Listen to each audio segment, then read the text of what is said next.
It's too late now. I messaged you. I was like, did you click on me? I was gonna do it after this. This wrong. No, Chris that is ruins frozen. it. God damn it. Here. Yes. Go, Kayla. Do your thing. Okay, that's enough. Oh no, poor Chris. He froze. Son of a motherless goat. Son of a beesh. This is just my luck. Let me. At least you're not making a terrible face. You don't know if I could be making a terrible face. You could be making You a terrible could face. In fact, Hey, sir. I heard a terrible face. just Yeah, imagine. how I can bad- imagine it. You know what we're imagining is probably worse than it actually is, so makes it better. Yes. Indeed. But anyways, Hi, welcome everybody. to Stranger Geeks, everyone. Chris, if you want to reload the page or close the browser and reopen and see if you can get your Yeah. Yeah, okay. camera up again. We can hear you fine. It's just the camera froze for some reason. It's very Yeah. upsetting. I'm not going to lie. It always happens to you every time. It's does seem oh hey Oh, wait, there we go. don't do anything. You're back. Don't move. exist. Stay right there. Just mime There we go. the whole time. Nothing. You're a You wanna little see fuzzy, the- but that's better than nothing at all. Here's the face. That's all I did. That was a good face. Very well done. Accurate face. But I'm here. We're all in our Hellfire Club shirts. Except for me. I'm wearing Ghostbusters because Well, you're not part I'm of the not club. in the 'cause- club. yeah, don't play you don't play D&D. with us. We I keep also trying. got my Surfer Boy Pizza Transformer today, so I got to show that off. Sorry. Pizza. Love you, but move. I do have an ulterior motive, and it's to convince you to play D&D, perhaps with us. I've been wanting to play for forever, and I've told Johnny this, so blame Johnny. I often do. I know you do. But anyway, should we introduce our guests? Yes, Johnny. I'm Lucia Johnny. She's Kayla. You know who we are. From the Sundered Veil, the other project that I do that I mention very often, we have Chris and Seanna. Hello. Seanna's been on. They've both been on before. Chris, you came on to talk about Loki. Yes. Seanna has been on to talk about Stranger Things and one other thing, I think. I think both were Stranger Things. Yeah. Were they both Stranger Things? I believe Okay. So, yeah. Mhm. But we were able to get Shauna and Chris together on this one, so this is going to be a lot of fun. Diced Thespians is taking over Geek the F Out today. Wait, wrong one. You'll And you we've go. we've all met in person except Kayla and Shauna didn't get to meet, but maybe next time. Oh, close. next time. Next Yeah. time. Next time, catches. So close. Next time. So since we know, wow, Shauna's background in Stranger Things, Chris, what is your background of the show? My Like, when did you background- start watching it? Uh, Et cetera? okay. At the very beginning, it sung to me because that kind of, I mean, not entirely, but that was my childhood. Like, little kid, D&D, kind of obsessed with scary supernatural stuff. Not that we were actually fighting Demogorgons, but But that would be so cool if we were. Just saying. I maybe we were. I don't know.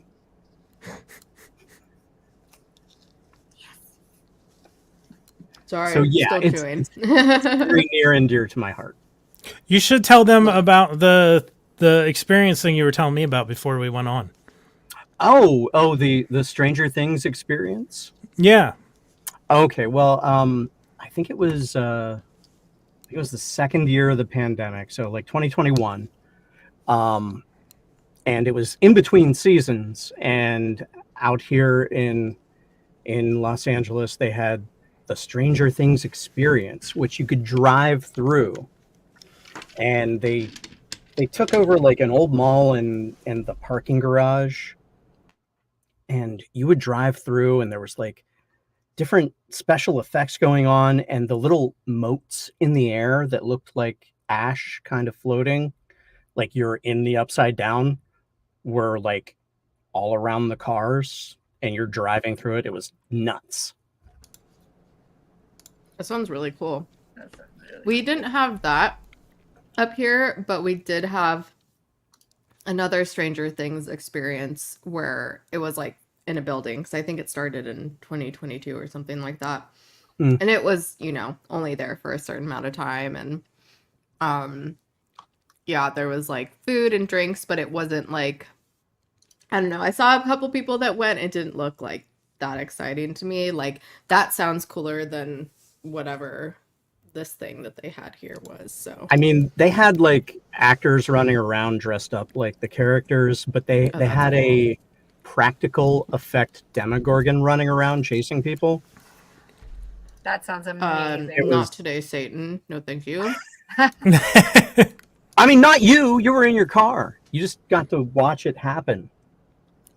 That's like saying there's a T-Rex outside the car. I would not be okay with that.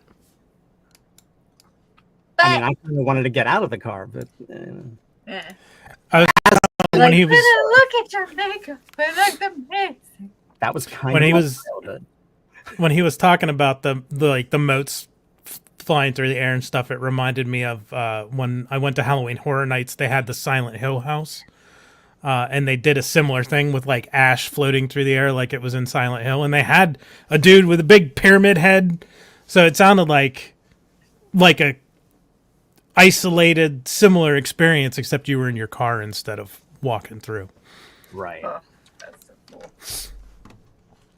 But cool. So let's say hi to everybody that's here before we get started. Mark is here, about to run up that hill. Yes. Quip, Derek Hoover. Welcome. We'll have more people filter in as Hi, as everybody. we go along. And Derek will be on actually next be week. on next week. Yeah, from First yesterday's time podcast. ever. Super excited. And we'll have that. Damn, I forgot to grab it again. We will have we have to do the Vecna Funko giveaway next week. Yes. We'll do that next week. Just remind me to do that for the thumbnail. Yeah. Oh, Derek's the guy who's getting the certain episodes of coolness with the dude of the coolness. I'm being vague because we're not supposed to spoil, right? I have Yeah. no idea what you're saying right now, but I think she's talking about Eddie and the guitar solo, which I already know about because Oh. when this was airing, Even I was I- confused. when this was airing, I did not avoid spoilers, and because I wasn't planning on watching it, I hadn't watched any of it, so I just watched people's coverage. So there are things that I know, but there are things that I don't, because there's a lot of stuff through these episodes, in particular in my notes, where I'm like, I don't what's think going it'll on? make I it wonder what any this less is. epic, though. No, probably not. I just want to point out Whoa. Hello? He just wanted to point out he didn't spoil anything, but that was weird. Chris, say something. something. Okay, when you were talking, it went like, you said, I just wanted to Sounded point like a out that ghost went by. Yeah, it was like a whoosh. It wasn't like a crackle. It was a whoosh. Maybe there's some supernatural stuff happening here, which is why Maybe. it's all rainy. yeah, Like, usually, this is weird. Okay. Next time you have supernatural stuff happen there, let me know, and I'll come woo woo whoosh. It. burn some sage. Woo woo woo shit. Exactly. Yes. Woo woo. Technical Do some terminology. woo woo shit. Walk the witch's road. Play the ballad of the Oh, witch's yes. road. Exactly. Grab Which is crystal. basically running up that hill. Oh, I'll use my magic book. So this was my birthday present that I got. It's a book. Cute. Isn't that cute? But you want to see something really cool? Watch this. Ooh. Okay. Are you ready? I'm so ready. Whoa. Wow. Is that cool? What? That is Lights neat. up? Uh-huh. As any And then- magical tome should. Exactly. Indeed. Exactly. And then That's also, really hold on. cool. There we go. What? Yeah. What? Isn't that amazing? Oh, My mind has been blown. I need the purple. Holy crap. Yeah, yeah. It That's has amazing. one more setting where it changes colors. Hold on. No, we're not going to burn Seanna. Not today. Hey, at don't least. burn me. I didn't turn anyone into a newt. And if she Why is it always did, a you newt? probably got better. Exactly. Yeah. Oh, very Yes. cool, Johnny. I've seen it before. I know. I forgot. I I wanted forgot to put about something. Well, there you go. It's cool again. D&D. Make Hellfire cool again. I don't know. Oh, Oh no. She's gone. She vanished. I'm She- here. now I'll just Ka- be right okay. back. So, Shauna, why don't you remind us? You talked about it the last time you were on, but remind us your experience with Stranger Things up to this point. I don't remember what I said last time. I don't either. Did you watch it when it first started? Have you been watching it since the beginning, or did you pick up with it later? Okay, that's what it was. I think I watched the first couple seasons, or the first season when it first came out. And then I watched a bunch of them. I think I watched season 2 and 3 when I could binge watch the whole thing. Okay. I don't remember. I'm sorry. It's been very That's okay. stressful. A lot of schooling. My It's story okay. was weird because when it came out, I was dating a girl who was infatuated with it, and I didn't get to watch it before we broke up, and then I just kind of didn't watch it out of spite. I was like, I Yeah, just don't want that's anything his to do with reason. it. I He's mean, one of those. I can't throw stones because I've done it before too. yeah, and not out of spite of somebody else, but for spite for myself because I'm upset that I'm not on it. So I'm like, I'm not gonna watch it. Oh. And then I- I'll watch it later. I did that with the Dragon Ball Z Broly movie. Mm, mm. I haven't watched it and I won't watch it. Yes, completely. Yeah. Bastards. Should have cast me. Bitches. All right, Bitches shall we and get hoes. into it? Yes, let's. So, quick reminder, this is as we've talked about, the first time Johnny has been fully watching it through. We've all seen it before. So I'm going to go through and mention, a few scenes from my summary. What in the heck? I'm bleeding. Like, for real, not just from your eyes. Not just from Yeah, I had to smell it. Yeah. Wait. I don't know why or how, but I am on my knee. I'm fine. To make sure it was blood and it's a not flesh makeup. Yeah. blood or is it ketchup? No, they smell very different. Yeah. Definitely not ketchup, but Yeah, definitely not ketchup. Hmm. Anyways, so I'll go through a few scenes and then we'll talk about them. And at the very end, we'll do some That's What They Said. Sound good? Yeah. Sure. All right. Episode 4, Dear Billy. Agent Stinson talks with the three amigos, Mike, Will, and Jonathan, about Elle working with Dr. Owens to get her powers back. And they also are going to put 2 agents to watch them at all times. And they are upsetty spaghetti about it, / don't know if they can trust her, which fair enough. And then Nancy and Robin get to the school, and Max explains to everyone how she thinks she's going to be the next to die, and it'll be tomorrow when Lucas shows up warning them, and Jason comes, that Jason is coming after Dustin. And then we have Jason shows up at Lucas's house asking Erica about him and Dustin, which the scene was freaking hilarious. The shade. So much shade. The shade. And then Nancy and Robin make a plan to talk to the director at the asylum Victor Creel is at to charm him into talking to Victor. Meanwhile, in Russia, Jack and Hagar goes over the plan with Hopper. I'm just gonna call him that, FYI, because Oh my god. I can't see him at anything anything else.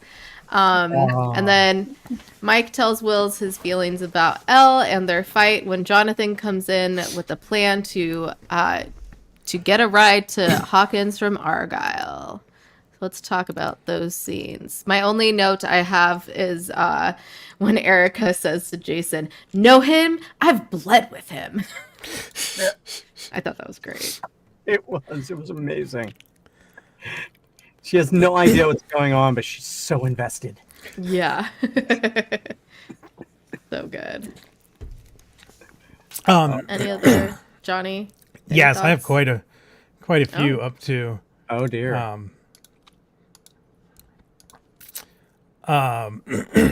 First, for fuck's sake, Mike, don't slam doors in other people's houses. Like, he's a guest in the buyer's household. He runs upstairs and slams the door in anger. I'd be like, you son of a bitch, don't you goddamn slam my doors. Erica is really into it now, like painting miniatures. Although I don't think there was any primer on those minis. It was just paint on the metal, which not a good idea. It was the 80s. It was the 80s. Really know any better, especially just starting out. And then when she says he's gonna owe me a Nintendo with Duck Hunt. Yeah, that was great. That was great. I love that she had the interest figured out and was ready to just attack this random person with that knowledge. Yeah. And Argyle's awesome. I love Argyle.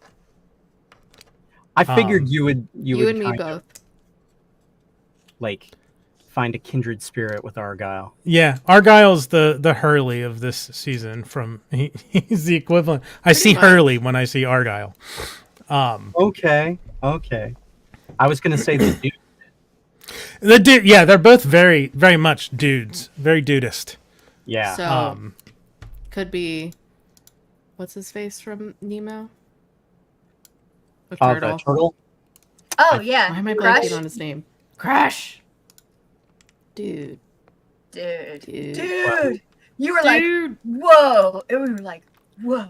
Purple palm tree delight. Like, And I'm forgetting if this next stuff is before or after where you stopped. So I stopped at Mike tells his feelings about Elle to Will. I think I forgot. okay, Oh yeah, tells Will's his feelings. I think that's it for now. Okay. Any other thoughts before we move on? I mean, yeah. Big disconnect that's fine. between those two, and it works itself out. Max gives letters to Dustin, Steve, and Lucas, and makes some for others as well in case she dies. Insert many sad emojis. Robin and Nancy talk to the director, and Robin makes up a story about putting in requests and getting denied, and tells this whole personal story about why she wants to see Victor, and she's like, we're just getting denied because we're girls. And he ends up agreeing. And Murray and Joyce arrive at Yuri's while Hopper begins his escape, which immediately goes to shit when a guard catches him, and he blows up the shack, killing other guards, and somehow makes it away on a snowmobile. LOL. there's a lot of Max- shit happens and they make it someplace for plot in this. Yes. Season. On the whole. But he's only there for so long anyways. Very great escape. Yeah. Yeah, exactly. And then Steve McQueen. Max drops off the letters at her house for her family when she sees her mom outside and tells her mom about the letters before giving her a hug, and she's about to leave, and it's such a sweet moment, and then immediately her mom becomes Vecna and doesn't quite let her go. And Nancy and Robin go in to see Victor, and the director lets them go in alone. And they tell Victor that they believe him and they need his help. I think my only thoughts on these few scenes are yes, go Robin, when she like goes off on the director. That was amazing. Yeah. Mhm. You just I like And Nancy was so worried about her too, and she did great. well, I like how they play up the dichotomy of the two different kinds of female characters. You have the emotionally driven one, which is Robin, but she's still very intelligent. And then you have Nancy, who is logic and logic and logic, and I'm intelligent and I'm such a badass. But so it's like you got obviously. I No. like those characters, but they tend to be so generic and one note that it bothers me at the same time. But like having the two of them together, I really liked, because Robin's awesome in every way, pretty much. And then you have Nancy, Yep. who's the complete opposite. That's terrible. And they play off of each other really well. I really don't. They really do. Yeah, they really, really do. I don't Mhm. want Nancy with Steve. I want Nancy with Robin. Yes. Agreed. oh. Mhm. They would be I'd- so good. I don't know if it's gonna happen though, but No, Let's see it happening. no, it's not Yeah. gonna happen. This is called a crack ship, okay? I You say wanna, a crack ship? I want to point out that I love the casting of Victor Creel, Mm. especially with all the added Nightmare on Elm Street references thrown in, because played by Robert Englund, famously Mhm, Freddy mhm. Krueger. Mm. Okay, Quip, I do agree with you. Robin would be what makes Nancy Yeah. bearable to me if they did Mhm. any of that. They're not gonna, and I don't care. It's fine, perfectly fine. That's But fair. Besides Band Girl. besides what? Band Girl.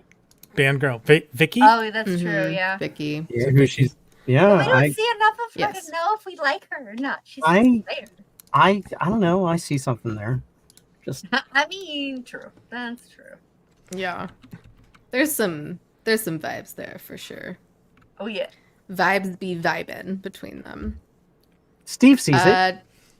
Oh yeah. Steve Mhm. sees it. That's how you know if Steve can see it and Steve's an idiot. Yeah. That's how you know. Yep. For my notes, I just had I love Max and her. I swear to God, I will prosecute. Yes, I love Max in general. She's one of my favorite characters. Yeah, Max is awesome. It's really surprising to me how many, and I've been seeing this a lot with, and maybe it's just not as bad as I thought it was, or if I'm just lucky with really good examples of shows bringing in a new character late in the game and them being likable, like with, and being well integrated into the main cast. I first noticed it with Toph on Avatar: The Last Airbender when I finally watched Avatar.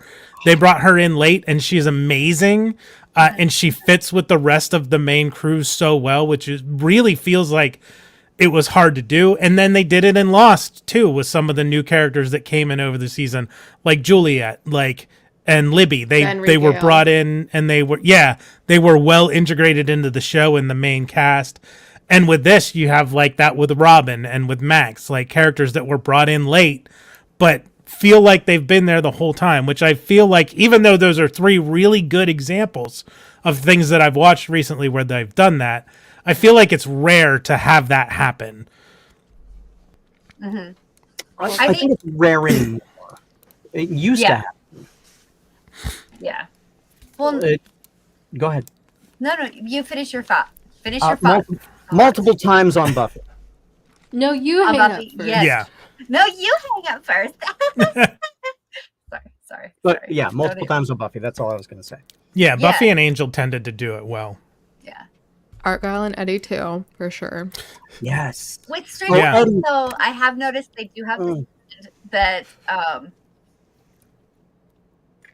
Wait, I just realized this might be a big spoiler, but Dusty It Buns. wasn't me. Johnny says he knows Okay, I'm sorry. I don't like Dusty Bun's girlfriend. He gets on my nerves. Massively. I'm sorry. Here, I'll take my headphones off in case it is a big spoiler, and you can I'll give me do the a thumbs up when you're done. I'll do the Okay, thumbs okay. up, Johnny. Okay. Oh yes, this is, I'm not sure because he said he didn't avoid spoilers, so I was like, I don't know. But Just in Stranger Things case. has this thing where they introduce really cool characters, both male and female, and then they kill off the male ones. Have you Oh. noticed that? I mean, with, do we really feel bad about that though? Sean No, Astin. they do it. They do it. Yeah, Sean Astin. He was there for one season. They kill him off. Yeah. It was epic. It was emotional. It worked. But Alexi last season. yeah, Yeah. Mhm. that's true. Yeah, yeah. Yeah, and Barb. Barb. So Barb was the great, first but season. we didn't really get much um, with her. Yeah. But what we did get was good. We did. Yeah. Yeah. She made. We're not talking about first season. I'm sorry. No. But I mean, it still affects this season, so I mean, I can see. Yeah. Mhm. All right, Anyway, are we I done? love Alright, Max. should we bring She's him back? amazing. Yeah, let's bring him back. Okay. Sorry. Hi, John. He's back. You're muted. Welcome back. I feel like it was something interesting that I Yeah. missed. And was it spoilery? Was it something that I Sort of. Ish. I Yeah, don't really ish. clarify ish, but yeah. Okay, I'll have to, Essentially, it's talking about a trend that they do in the show that they do in this season as well that you haven't gotten to yet. okay. I will have to come back and look at that when Afterwards. After After, you watch yeah. the rest of the season. Yeah. Yes. But not in the show. So my next thing that I had written down was Robin is not good at heels, LOL, or girly clothes in general, apparently. However, she is good Hey. at bullshitting. Petey McHugh. Bras suck. Okay. They do. I'm wearing an actual bra in God knows how long. So I couldn't imagine how bad they were back then too. Ugh. I have no frame of reference. Free the nipple. Yeah. Yes. Wire, underwire. You and me poking both. into you. Yes. Pokes into you, stabs you. Like literally a wire can come out of this and impale you. I just know not to put those in the dryer. Yes. Don't put them in the dryer. Or if it's like a bralette, put them in like a thing and then put them in the dryer and then like take them out halfway and hang them up. Oh no, I'm not allowed to do that either. Or just air fluff it and then take them out so they're not ever in the There heat. you go. Wardrobe tips with Kayla and Shauna. And For those Chris. of you who need And, to yeah, I'm And involved. Chris. know. Not me. I'm not Honestly- involved. Quit. Yes. Yes.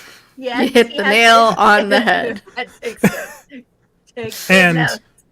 yes. It's certainly changed in my household. Chris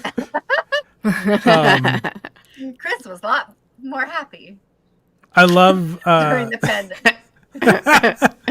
I don't know what you mean. I'm sure.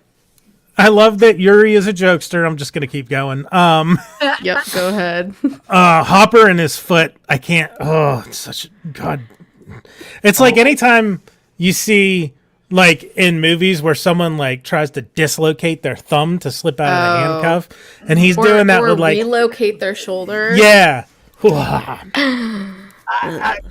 Mine the just pops heebie-jeebies. out, so That's Oh, probably my not hip great. just pops out. it's not. It's a little painful. It's also not It's not great. my left hip, not my right hip. Fun facts. And then I really don't. I'm not even I'm like, kidding. Sorry, I'm choking on my drink that I was just And drinking. Shauna's dying. Uh, Chug, chug, chug. I also have Hopper. You are not gonna do well barefoot in Russia in the winter. Like, I just feel like you should have put your boots back on. I don't think like there was any opportunity. Probably not, I but actually respected the fact that no, there's no time. yeah. They're coming to kill me.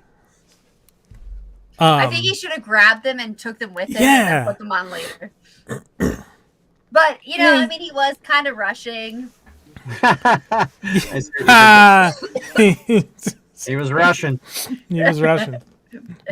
Oh, We it's a need bit to cold. make, It's a bit like, cold. Applause sound bites. Yeah.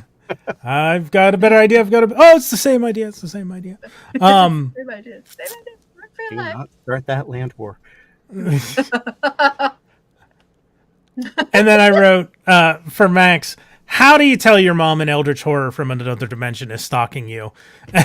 Like, just how do you do it? And then, oh shit, she was hallucinating. God damn it. Yes. Oh God, I love Max so much, and I love that they gave her so much in this season. They Definitely. gave her a lot of deep emotional work. Yeah. Which Sadie is handling phenomenally. Oh, Like, yeah. she's Oh great. yeah, she killed it. She killed it. She killed it. Crushed it. Yes. I would Yep. I would God, say 11, there, you piece of shit. I'm sorry. I would say there are only 2 other characters this season who have to go to such a deep place, Mhm. and Mm, we'll get to that. okay. We'll get Yeah. to one of them. I agree, Mark. Yeah. Haha. She does it all too well because she was in the All Too Well music video. Yeah. If you guys want to see other things she's been in, check out The Whale. She's fucking amazing. Mm. Oh. Good to know. She was in the one, I saw her in the one Fear Street movie too. I liked that Yeah. trilogy of Oh stuff. yeah, the Hey, Different- Hey, Thanos.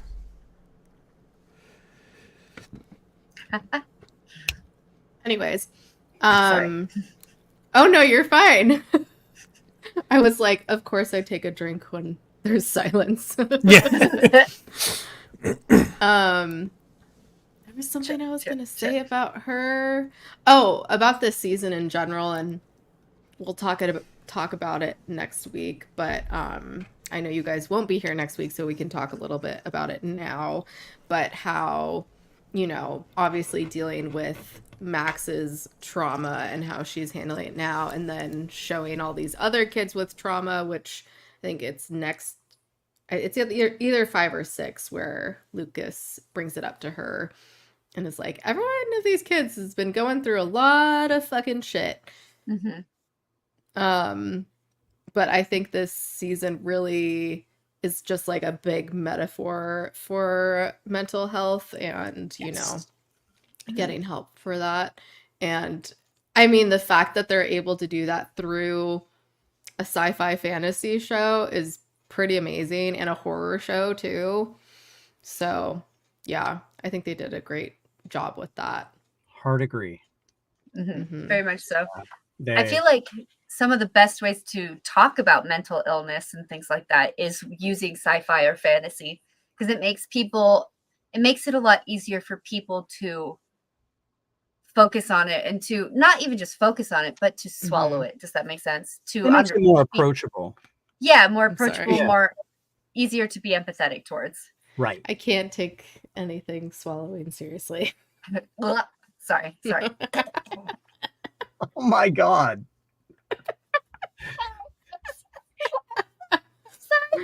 No. Hey, this is the place to do it. Do what? I don't know what you're talking about. Chris is pretending that he wasn't cracking dick jokes before we started. Yes. Yes. Anything else about these scenes before we move on? I'm classy. I don't know. Hey, dick jokes Speaking can of be weird classy. toys, That, What? this is a dog toy. that's what they said. Sure. That's what she said. That's a dog toy. It's a dog toy. The dog just gave it. He literally just walked up and handed it to me. Okay? Should that be happening? No, that's literally what I have nightmares about, is dogs getting into my things that they shouldn't, but luckily this is not that. I just Anyways. want to point this out because this is kind of funny. Where we were talking about Sadie, and Mark says she rules in The Whale, and then that seems like a weird sentence out of context. It absolutely does. I mean, not here. True. Yeah. It makes perfect sense here. Okay, so the next scenes we just ended with, let's see, believe him. Okay, Mike apologizes to Will and says Hawkins hasn't been the same without him the last year. When the bad dudes come in and start shooting up the house and they kill one agent, at least we think they do, and hitting the other one, and they barely escape via Argyle's pizza van. Thank Hopper- God for Argyle. Yeah, Hopper makes it to an abandoned church and takes shelter there, but immediately gets captured thanks to Yuri, who sold them all out and plans on giving Joyce and Murray, who he has drugged, over to the Russians for even more of an award, and Jackin is detained as well.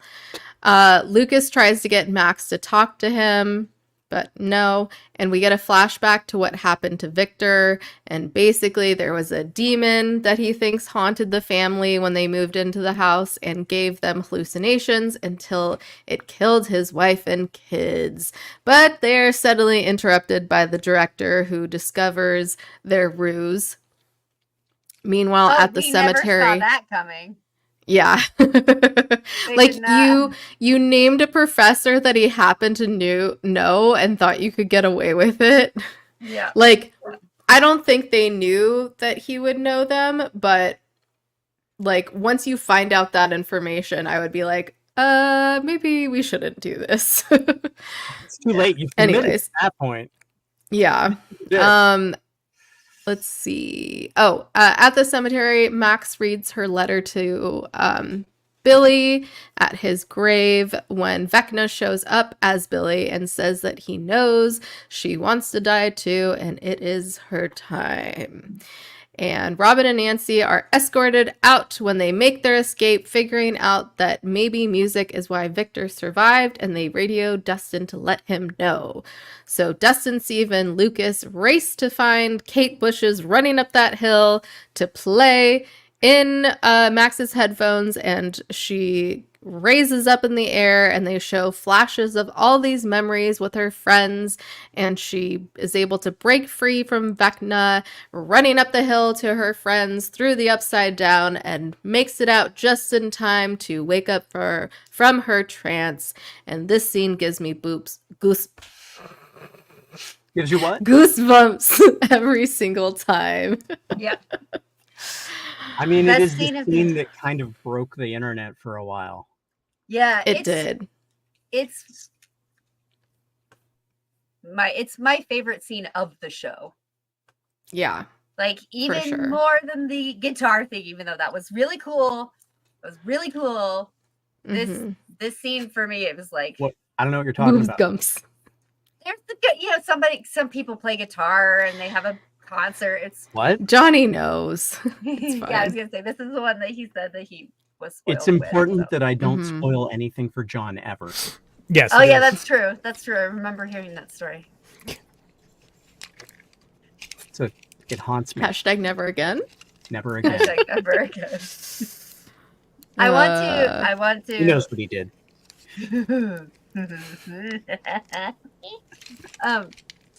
I want to comment on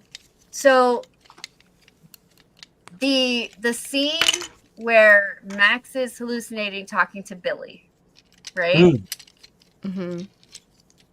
That scene, rewatching it to be ready for this stream, guys, both Max, Sadie, and the guy who plays Billy, what's his name? They're Darcy or Dacre Montgomery, whatever. I don't know how to pronounce it. I'm sorry. Yes.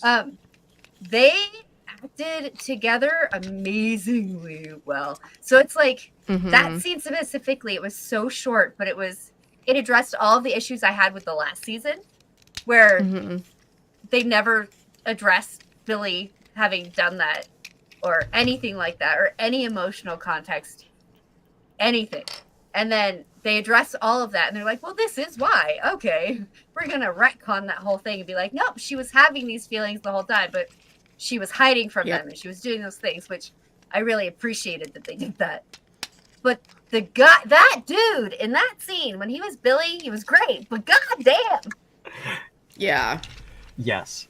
Yeah. Some powerful agreed. stuff happening there. Yeah. Sorry if I'm all over the place, you guys. I apologize. No, you're fine. You're fine.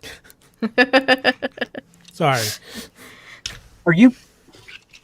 Yeah, Are you- what are you doing, Johnny? I transformed Code Red. Ah, Sorry. I was like, Johnny, mute yourself. I just got the goddammit. message. Yes. Shauna's trying to be serious right now, and all I hear is little trinkety noise. Clicky clacky. John being more than meets the eye over here. Hey. Stranger Things season 4, episode 4 to 7. 4 through 6. 4 through 6. 4 through 6. Or yeah, 4, We're 5, just 6. finishing 4 right now, Yes. and we're 45 minutes in. Almost 45 minutes in. It's a problem. Yes. Johnny's playing with Johnny. his toy on camera. Put that thing away. So a couple of things, because Everything's better pickled. Okay? Pickles are the best. I wrote. I'll go through these real quick before, because I have a lot about the Max and Billy stuff too that I'll go into. Okay. My first note was when they're going through the asylum tour. I'm like, well, where's Hurley? I wanted to see Hurley in the background. That was awesome. I wrote, "Aw, damn, Robin, you almost fucked it up," because she got the name wrong. The actor playing Hatch, the doctor who oversees the thing, I'm like, I kept going, who is this guy? I remember him from something, and I don't. But he looks so much like Victor Garber, who played half of Firestorm on The Flash in the Arrowverse, that I felt like it was him. So that was confusing until I had to look it up.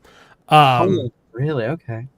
Yeah, I guess the I can whole see that. the whole thing with Victor Creel's eyes was gross. I get it because Oh, they yeah. talked about it, but and then oh shit, that's not Argyle. The guy in camo shoots the agent. Damn, Yuri is a snake. He turned over everybody. The one thing from the whole Victor Creel flashback, I was like, oh god, the baby in the cradle on fire. That's horrifying. Like that imagery was, and then, so this is what I wrote, and maybe I wasn't paying enough attention. Maybe what Shauna was saying helped rectify it in my mind, and I can kind of see it now. But what I wrote at the time was, I don't understand Max being so sad about Billy. It never felt to me like they had anything more, at the very least, a cordial relationship. Or at least, and I said, at least she acknowledges in this speech that they hated each other. Maybe she's upset about the relationship that they could have had as an actual brother and sister. Is it survivor's guilt? That's what, I had a hard time. It feels like it's not earned. It feels like they're making her sadder than logically she should be, based on the type of relationship that we saw them have. I've got something for that. And I Okay. think I've got Shauna has things something too, for but that, too. you So first. Chris. I want to let you go first. No, you first. I talk too much. Okay. Fine. I will be brief. No, talk forever. Do what so- I do, please. Hatred is a very strong emotion. Okay. And I can tell you from years of acting that hatred and love are like two sides of the same coin that get you there in a scene. Get you to that depth of emotion. So when something traumatic like that happens, I can totally see it getting all jumbled. That seems absolutely legitimate to me. Okay. I'm done. Go, Sean. Chris, you can talk more, you know. You are allowed. I You know. are allowed. I want to hear you too. Okay, so that as well. Sorry, you're on this side. My camera's Oh. all weird, so it's throwing me Yeah, off. it's confusing. Yeah. Okay, so you're over there. Oh. So everything that he said about the love and the hate thing being the same side of the coin, or two sides of the same coin, right? Also, something else that she says there is that, sorry, my camera's being weird, is she talks about how so I think her sorrow and her mourning is that, and also on top of it, he saved Elle. And in her mind, she switched it to be that also meant that he saved me, because she wanted to have something to hope for making him, to make him not the villain. Like, he's my brother, he's horrible, but I don't want to hate him, even though I do. Does that make sense? So she's like grasping. I can like see a that. hope that there's something better inside. Yeah. He wasn't evil. He died to save my friend, which I'm going to say, I'm going to also equate that to saving me, which is not true. He didn't save Sadie at all. He saved only Elle, and that was it. He wasn't thinking about anyone else in that situation. But for Sadie to go, he saved her, so that must have meant that he saved me because he's my brother, so that must mean that he did care about me, which must mean that he wasn't the villain that I thought he was, which must mean that he actually is worth something. And for me to have loved him as my brother, despite the fact we didn't get along, that validates that feeling. And then makes the grief more because, oh, well, if he had survived that, maybe we could have become actually a good brother and sister, which when you're the younger sister, you would like to have you have your older brother, you look up to him, even though he's a piece of shit and he treats you horribly. You still want to have the hope of the potential. You know what I mean? It's a lament for what could have been. Yeah, exactly. Yeah. And she's too young to fully process that or realize see that's what's going on.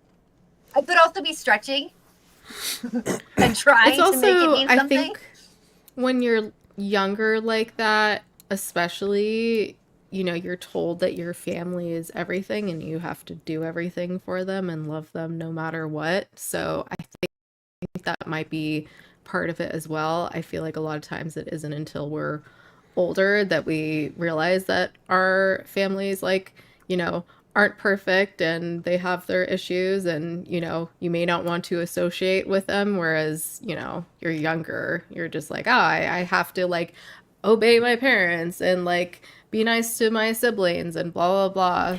I think that's definitely a part of it too. Johnny? I just had a thought about so thinking of it from the aspect of the step sibling angle.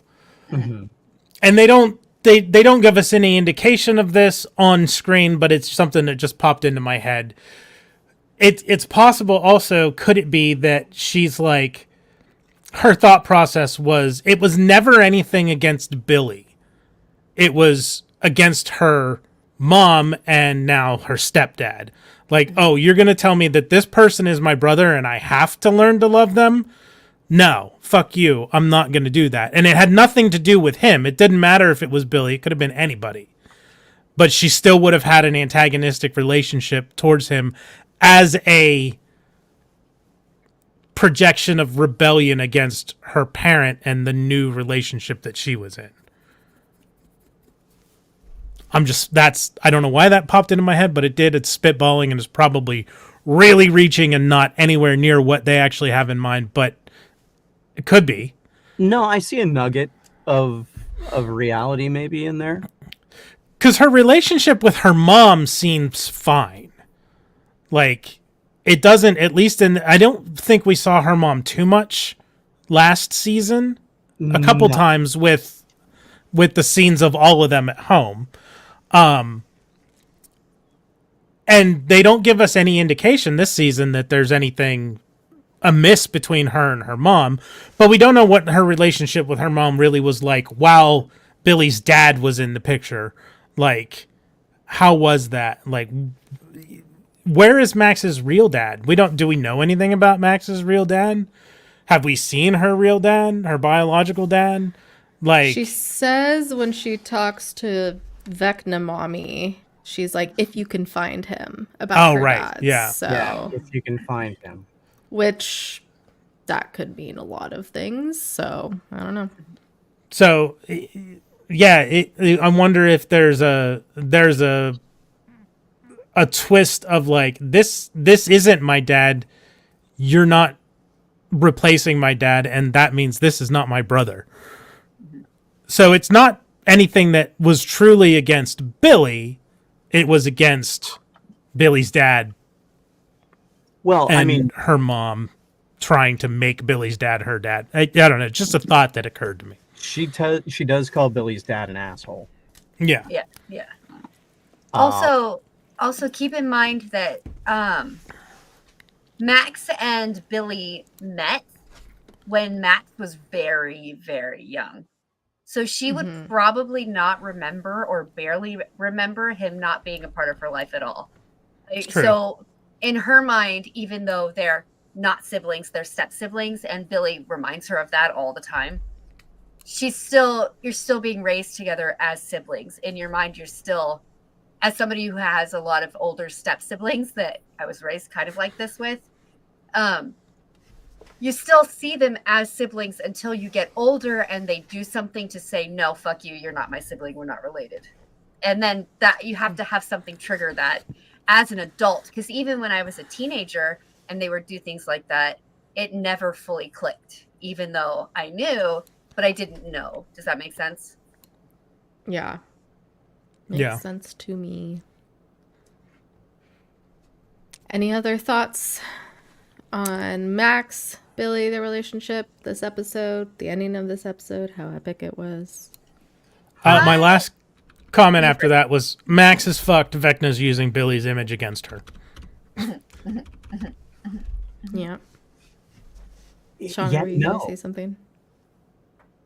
I was just gonna say I love how they accomplished so much in such a short amount of time, because this episode's an hour and a half and they have so much happening. We're going to like 3 different places, we're dealing with all these different storylines, and we don't actually spend a lot of time with these characters and with Max in the grand scheme of the episode, right?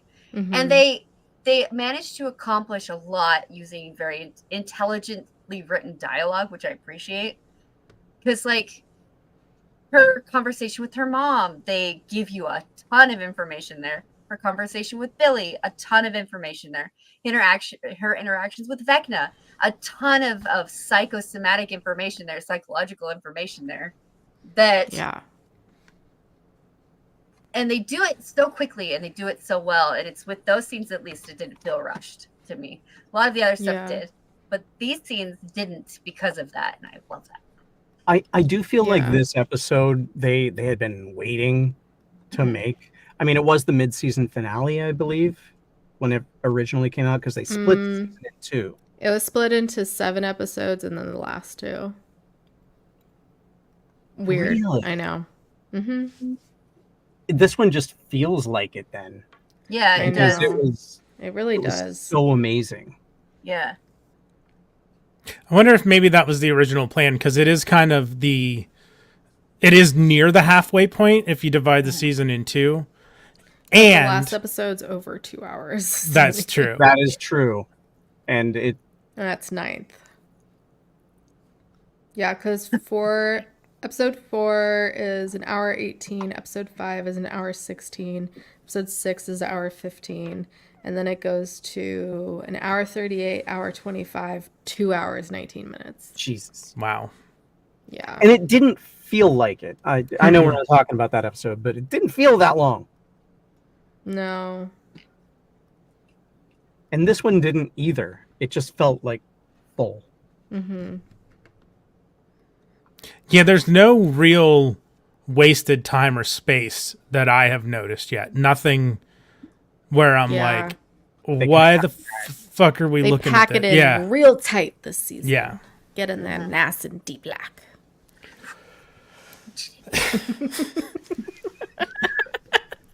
What was that? I was punching. You don't want them to say that. Hey, baby. Sorry, Mark. What I just noticed that, so I'm not sure which comment. Billy. Oh, okay. I'm gonna show your head. There. Tease. Oh my. And Quip has a good point too about the end of the marriage with Billy's dad leaving. Yeah, well, I mean, she even came out and said once Billy died, he took off. Yeah. So yeah, that probably has a lot to do with it. Yeah. Checks out. All right, let's Feel left out. Where's continue. my cat? Finish out this episode. So Everyone this grab their episode, there's a lot pussy. to talk about. How about Vladimir's my- asleep, so I won't grab him. Oh, Vladimir. All right, episode 5, the Nina Project. Oh, it's a baby. Oh, no. Oh, my God. I can't. Oh. Blends into the Wait, background. I know she had. You're skipping the end. Did you? Nope. No, We covered it. we covered. Oh, the, did we? the escape from Vecna's mind? Yeah. Oh, I have a lot more notes then. Hang on. Okay. Oh, my okay. God. Sorry. No, you're I good. thought we talked so much John, about it's the because Max. you're not listening to me. No, I'm listening. You zone It's- out when I talk. I think it's because we talked so much about the Max and Billy stuff that I forgot that we went past that. It's I thought that's the like last where we stopped. scene. I have, but well, okay. The notes I have after that, I have. Robin killed me when she says it took me 6 months longer to walk than all the other babies. When she was in the tombstone that said heirs, Ayers, I thought it said buyers, and I was real confused for a second. Oh. And then my next note is like, this is some creepy Far Realms bullshit. Is this even the Upside Down? Because it's all red and stuff. And then we hear running up that hill again. I said, why didn't one of them try to grab her while she was rising off the ground? You fucking goofs. They just let her go. Like, grab her leg. Everybody grab a leg. I think they just would have been lifted too. Maybe. And and potentially could have hurt her even. Yeah. I did not think she was going to make it, and I'm honestly surprised.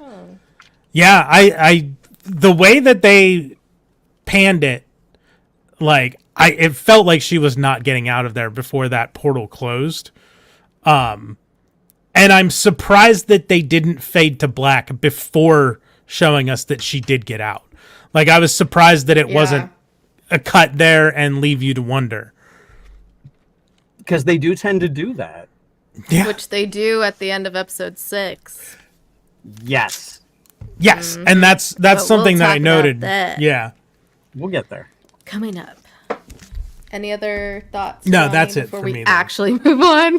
Sorry. It's That's fine, everything. it's fine. I have I'm one glad last you're- note. Yeah, Okay. go for it. One last thing. So I hate it when they do this in movies or shows where they have the person like float up in the air. I hate it so much. The only time I haven't hated it, the only time is when they had it happen with Max. Because Not there. That. Yep. Yeah. That. that. Because they had her friends being like, oh shit. And it just, I don't know. It made me feel better. Usually just Okay. dumb. That makes sense. No. Usually Kind it's of. dumb. I don't know. Sorry. Anyway, I mean, it. I think I agree. Well, I also got scarred from Supernatural. Oh, with, like everyone being thrown to the ceiling yeah. and set on fire. And set on fire. Yep. So I get that. I think like anything like that, or like someone who's like walking on the ceiling or like walking upside down, like the fucking Exorcist shit. Yeah. Or just like floating in the Spooky. air. Yeah. If they're not a superhero of some kind, because that's normal. Yeah, it's normal for a superhero to fly, especially if that's part of their power. Yeah. Context is important.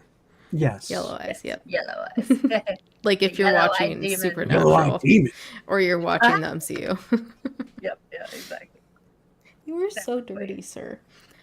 All That's what right. they said. Episode 5, the Nina Project. So the agent dies in the van while the bad government people tear apart the buyer's house.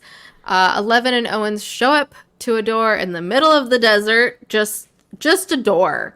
It's not even trying to be something else. Like, if someone else comes across this, that's gonna be real fucking weird.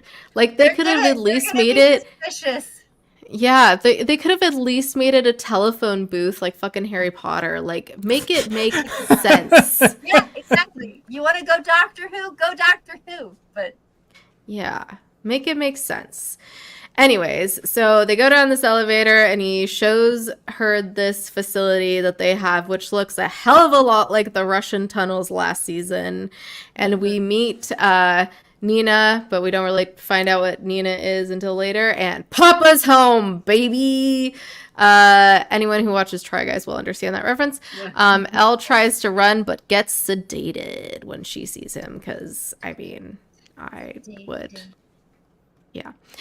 In Russia, Hopper is getting beat up and is put in a cell with Jack and Hagar. Yuri takes off with Joyce and Murray.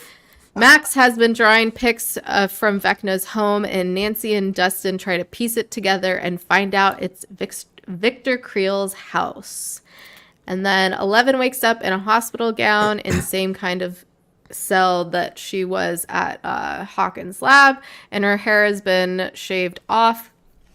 She walks out to see other cells with numbers on them and goes to the rainbow room, and Caius from Twilight walks in, and we find out she's dreaming and she's inside Nina. And it's basically a big tank. What are they called? Sensory deprivation chambers. There we go.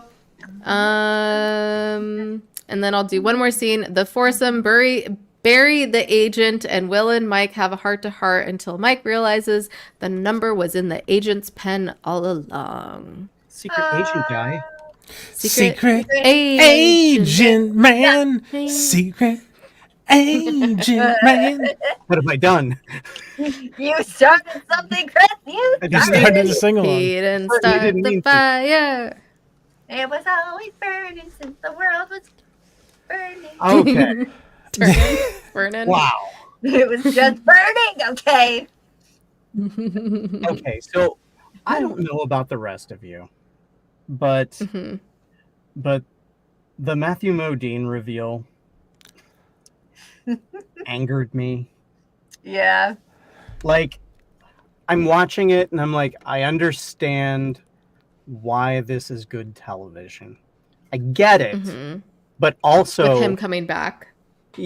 In that way where they didn't tell her anything. And there he is. Oh no, what has happened? Like, I understand that is gripping and good television, but it's not. But the D&D player in me was like, why didn't you just friggin' tell her? Yeah. Prepare her for this so that she didn't freak the hell out. If he's supposed to be on her side. This girl has trauma. You know this. Yeah. Treat her correctly. But it's also the 80s, so. Yeah, I know. But like, that was screaming inside my head. Yeah. Well, it's also one of those things where it doesn't make sense that they wouldn't tell her, because they knew she didn't have her abilities, she didn't have powers, so she couldn't do anything about it. So communicating with her would have done them more good than harm. Would have saved time. It would have saved more trauma. Yeah. Well, it was also okay. Hear me out. I feel like them bringing him back was lazy. It was lazy. They didn't want to introduce another villain. They gave themselves a problem, and they couldn't figure out how to solve it without retconning his death, retconning all of that stuff, and just being like, die. Well, he didn't die. That's what I mean. Is like, they didn't show a body, so of course he didn't die. Yeah, that's it wasn't even like a. When we rewatched this, I realized there's not really an actual thing that we think he dies in. We just assume because of all the shit that happens that he dies. Yeah. Well, that's what I mean. You don't show a body, which means he's not dead. Yeah. But it was still... Show me the body. It was still... I don't know. It still felt lazy to me. I could see that. How did you feel about it, Johnny? Yeah, so before that, I have one note before that I wrote, Argyle just wanted to get high and deliver pizza. What a fucking day. Yeah. Day? I have some other notes too. Country. But... What a week. But yeah, that was the big thing I wrote. Shut the fuck up, Brenner. I thought he was dead. Like, Everyone did. I was like, am I remembering wrong? Like, Yeah. It kind of, like it's I kind was of like a Mandela effect in a way. doubting my memory about whether or not he was dead or not, because I'm like, I swore I thought he was dead, but he's right fucking there on my screen. Like, so clearly he's not. Yeah. Did you go back? I did not go back yet. I thought about it, but I wanted to watch. Although, well, I can say, I'll say that. I'll save that for a little bit later. But yeah, I totally thought he was dead, and I was real confused for a little bit because the fuck. See, Derek knew. He knew.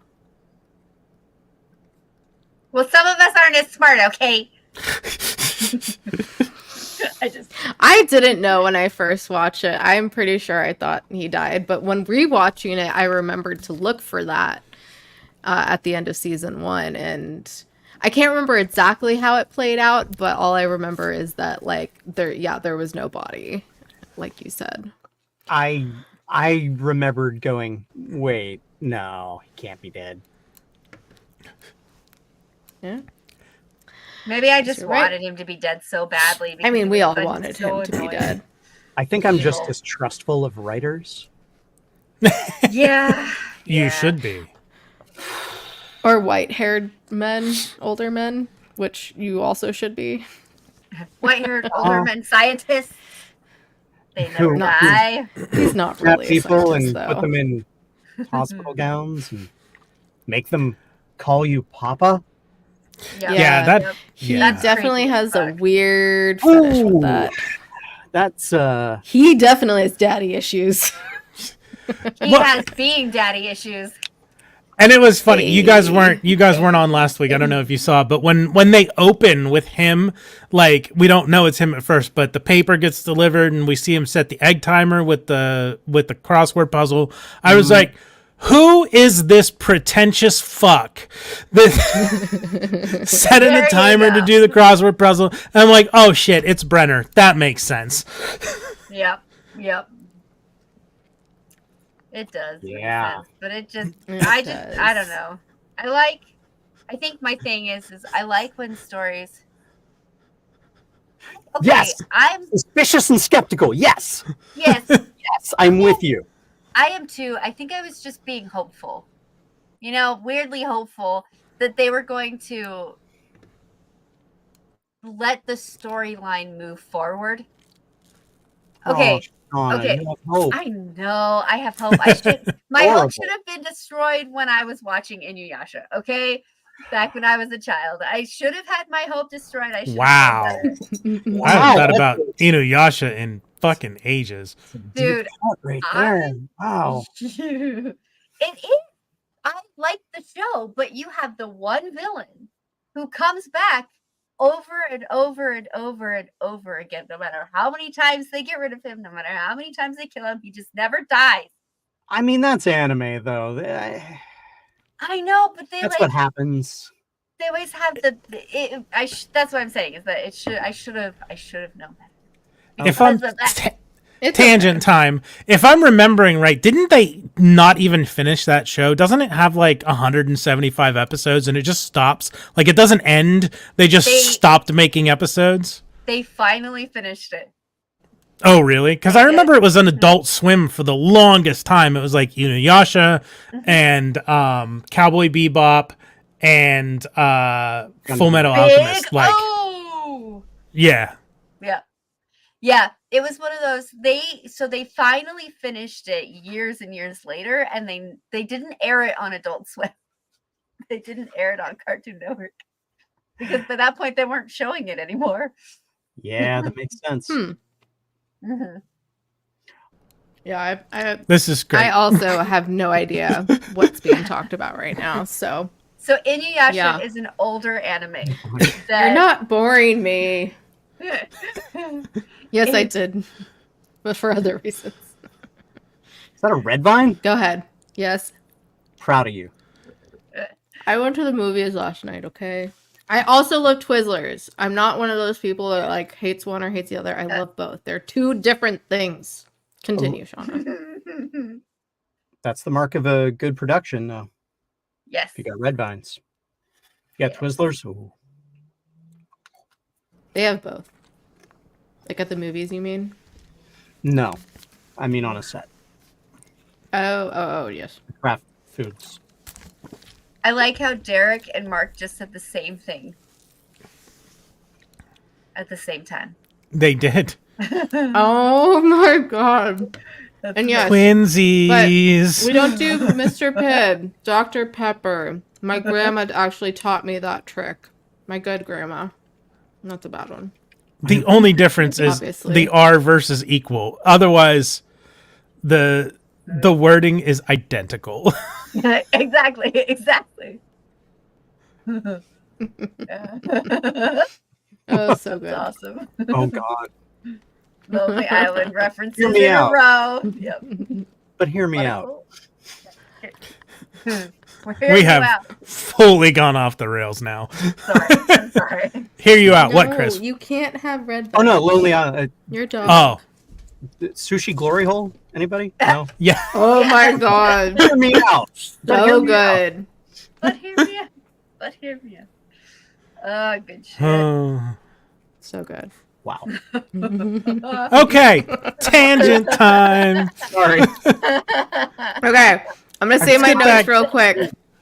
At the beginning, when they go off the road, and I think it's Will, he's like, get off the road. I'm like, okay, this is Fellowship of the Rings right here with Frodo saying that. And then, let's see. At some point, I don't know, we see Mrs. Wheeler and her hair is like big and poofy, and I'm like, her hair is cray cray. And then I'm like, why are they burying this agent? But like, for why?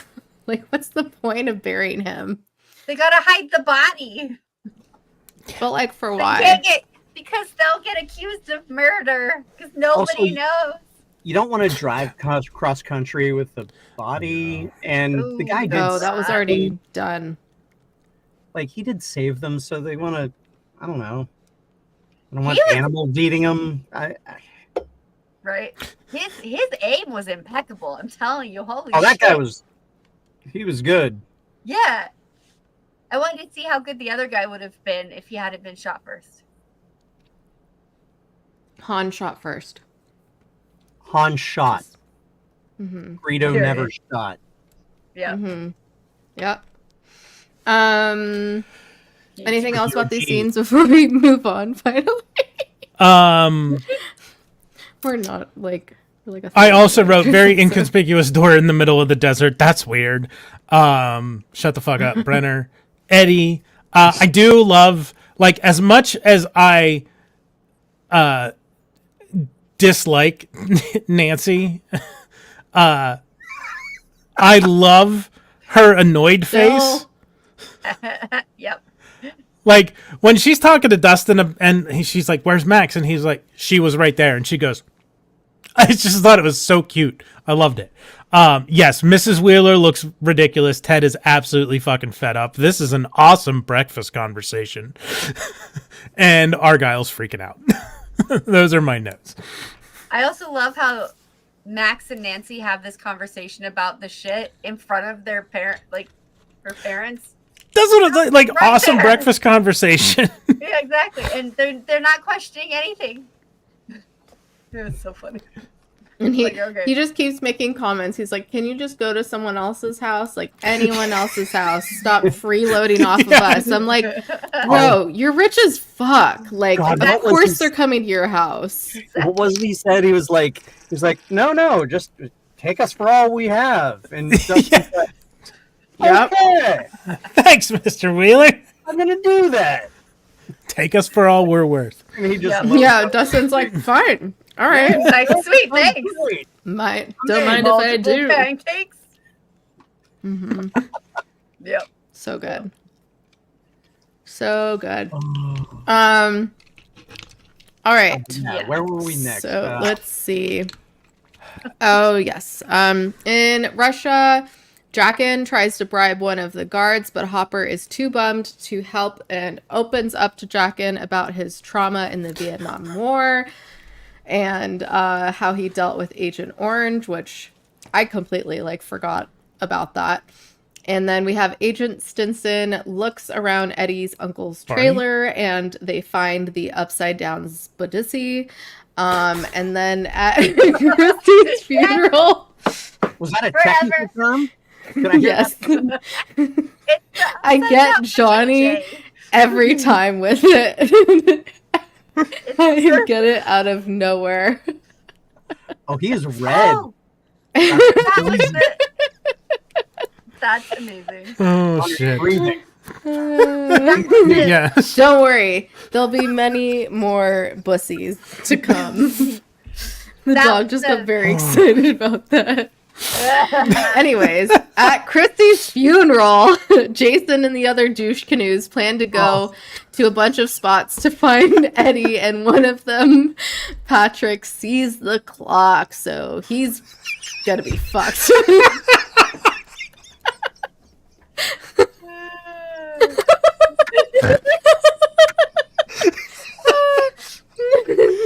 Oh shit.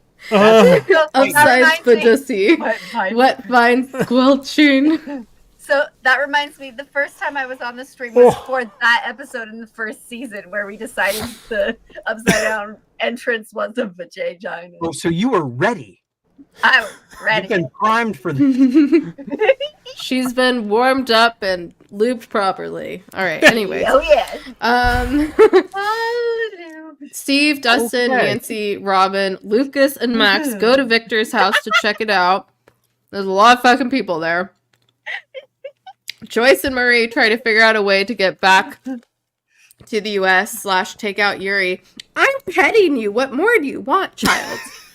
Not enough lube with the pets. You gotta. No.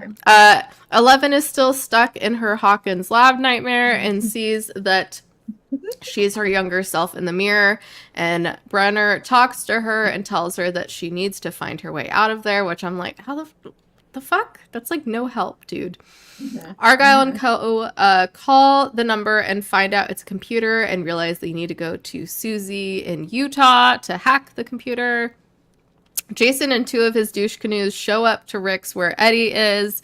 At Victor's home, Steve and Nancy have a tender vittles moment, and then Lucas and Max do as well.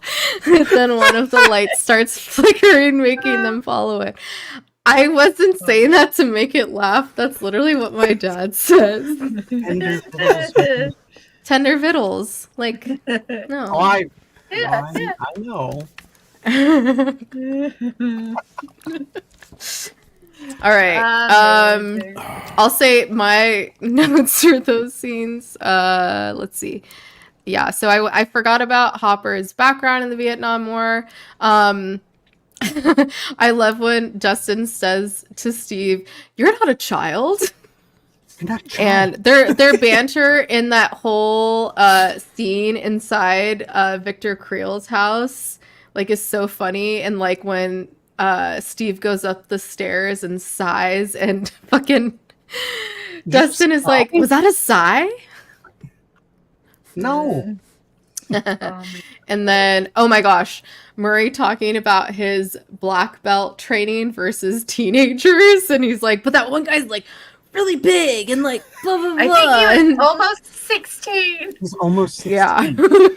He's an excellent fighter. But yeah, And those are my notes for the him. scenes. Once. Exactly. I beat him once. What? So, remember when I was talking about there are a few deep moments? Only 2 other characters have the deep moments like Max did. Mm-hmm. Hopper's moment in the cell when he starts talking about, what happened to his family and how he is to blame for everything, and just sits in his depression. It is that was a lot. That was a lot for me to handle just watching it. it really hit me. Because I guess personally I take on a lot of blame on my Trying to own, hump your brother. Yes. which is not healthy, and I recognize. No. But I thought it was muted. You were not. you were so not. Sorry. It's Dogs. okay. Yeah, that was one of the other instances of a character going to that level of I guess revisiting their trauma that really hit me. Yeah. There's one other, but we're not going to get to it. He did such a great job with that. Yeah, theme, it was beautiful. For sure. Yeah, it was great. That's another thing I really like I appreciate about this season specifically is that they allow the characters to sit in darkness for a bit longer than a lot of shows do nowadays. I'm actually an only child. Yeah, so I'm an only child too. I'm the youngest. So I'm the a middle peacemaker. child. You are the middle child. Yeah, Hopper's. I got fucked over. Hopper's whole thing is deep in there. Yeah, I don't have the right words to put to sufficiently describe it, but it's like I just feel bad for him. Like he's been through it. And then obviously we get the hints of the Demogorgon or Demodog in the prison. I don't know if we know which it is. Some Well, of they us. did say in the next episode that it's 9 feet tall. Yeah. At this point, I don't know if we know that it is, just that it's something. It's obviously something from the Upside Down. Yeah, Joyce and Murray on the plane are hilarious. This gets a little better, but right now my note is, okay, this recurring mental construct with 11 is getting old. It's not super interesting.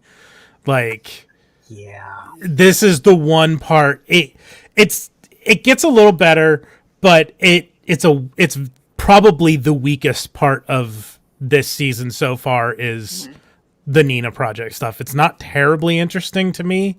And it Yet, goes on for like, so long. yeah, it's a slog. It's the big swampy middle. Like, this is the one thing they probably could have executed better. And then I said, light fuckery means upside down. I missed where we stopped, so if I go too far, just let me know. Throughout The last thing was, let's see, where are my notes? Tender Vittles. Okay, after they split up, They start following the lights, but okay. but it's yeah. Did you stop pre-attic? Yes. Okay. I will Yes, stop yes, pre-attic notes. I've been looking also. I'm looking throughout these scenes in the mental construct because it's been something that I've remembered and I've been curious about and I've brought it up since. I don't see any kid that could be fucking 8. Like 8 is nowhere to be seen in these memories. She was in the last season in Chicago, or no, 2 seasons ago, wasn't it? Was it last season? Season 2. Yeah. Where's number 8? Like, there's no kid within this lineup of kids that could represent her. So either she's already broken out and escaped, or they just don't give a shit about the things that they've established. And I really don't feel like they don't give a shit about the things that they've established. So she's probably already gone. I think it's a combination of it doesn't work in what they're saying this season. So they just kind of ignore it. I mean, they could still at least just have a kid there who is number 8. Like, it doesn't. Yeah. Yeah. They can't. I'm not going to tell you why. I'm just going to Okay. tell you they can't. All right. Well, now I'm intrigued. I know why too. I'm egging you on. Okay. I can't Okay. tell you any more than that, and I refuse to because Am I'm I not that guy. forgetting? Or is it just something you guys know? No, you're probably forgetting. Okay, Okay. cool. Well, that'll be I it. haven't it. watched it since it aired. So Um, You'll remember. You'll see it and you'll be like, oh yeah. You've blown. I can tell you because it's in this episode, I think, or the next. Why? I don't know. I think you've blown some people's minds. Have I? It's not that big a deal. Or is it? So 8 escaped and was on the outside and met up with 11 in previous seasons, right? Yeah. Which means she's, alive. yeah, Get it? but we're We'll get to it Yes. next episode, I think. Yeah, it's the next episode, I think. Yeah, it's For next sure. episode that. Well, no, I mean you saw this in like the very first episode of the season, I think, in a flashback, right? Did Chris get consent before blowing those Always, bags? consent is key. I feel very dumb right now. Yeah, me too. There must be something that I'm not putting together. Because it's not a spoiler for 7, 8, and 9. Like this is established. All the kids are dead. The Oh, yeah. bodies strewn all over the place. Everybody's dead. Yeah. Oh, wait, yeah. So There. why? Yeah. She escaped all it Right. because Duh. she's alive. Yeah. I'm Is it evil. really? You and That is a me fair both. point. And I'm high. Same. Hard Like- to say. Like it's not. I didn't think it was that big of a blowing your mind thing. Like all the kids are dead. Yeah. But There's still, 11. it's yeah.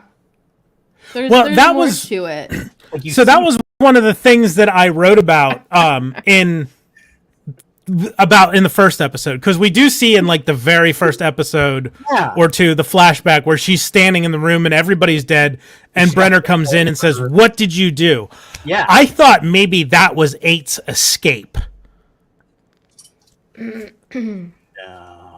Oh, okay. You'll So just it's have not to 8's see. escape. no, bro. Nah, Oh, brah. okay.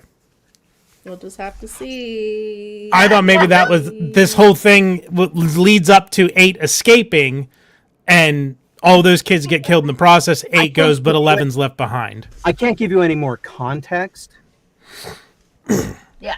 Okay, But- so the thing is that 8 is already gone. That's why she's not in these. I believe that is correct. Okay. Is that yes? I'm Sorry. right? I don't know. Okay. Well, I can assume so. from the I sheer missed amount all of of that. I carnage, just heard just water. you know, Keep watching. We'll keep watching, and So I don't want to give anything away. real quick, everybody got to know this is very important. It needs to be announced.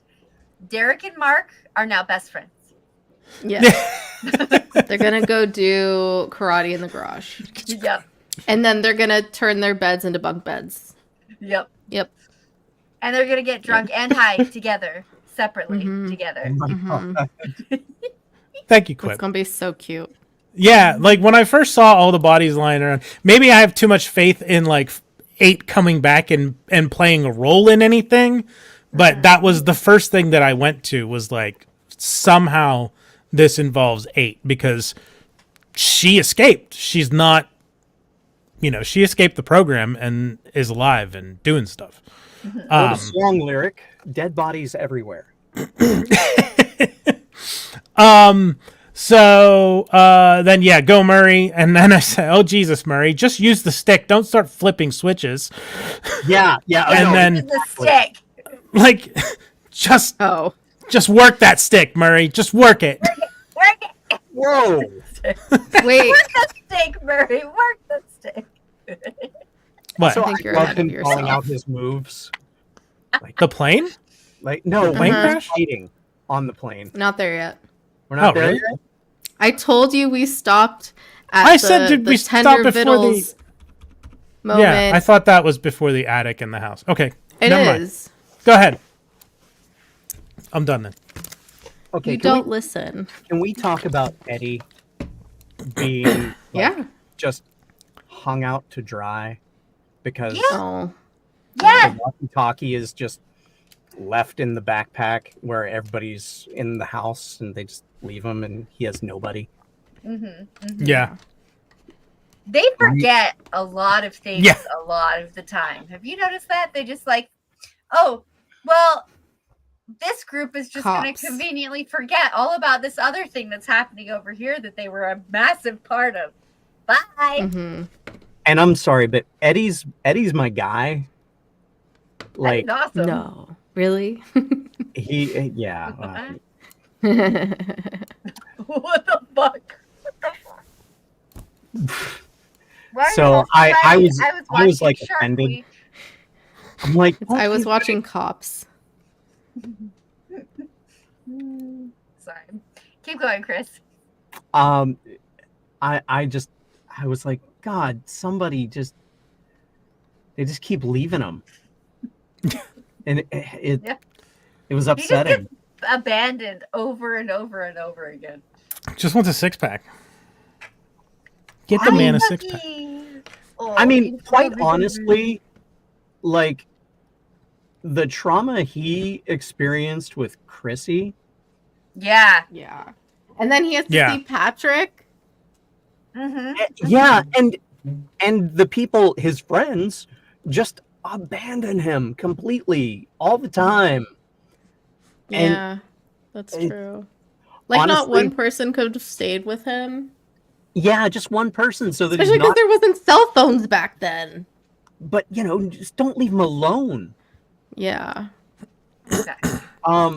Also, by the way, just throwing this out there, I would have watched a 5-season series of Eddie and Chrissy just being friends. That would have been fun. Like, Yeah. Like the Odd Couple. I would have been so down for that. Just see their relationship build. Like I would have loved that. You and me both. I'd have been on board. But I sorry. love how this is still going. Yeah. Oh, they're not friends anymore. Their friendship broke up. There was a scuffle. A kafah. Oh no.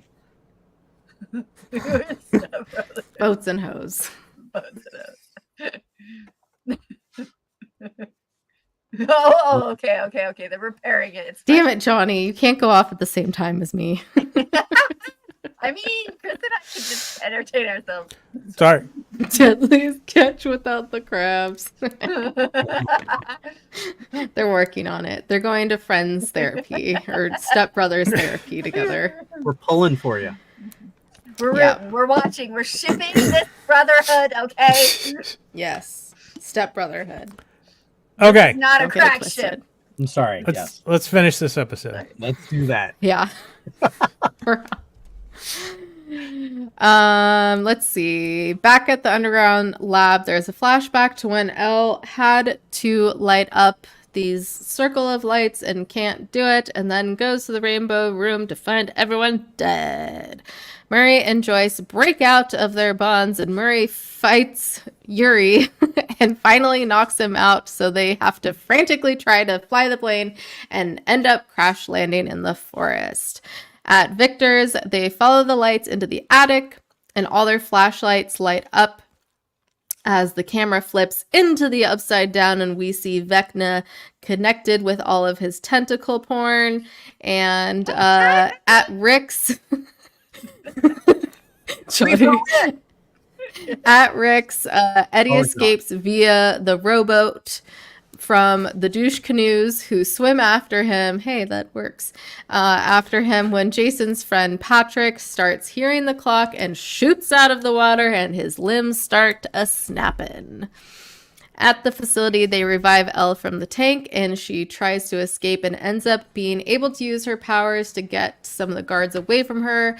And then suddenly she can't use them anymore, and she decides to stay with Brennan. And that's the episode.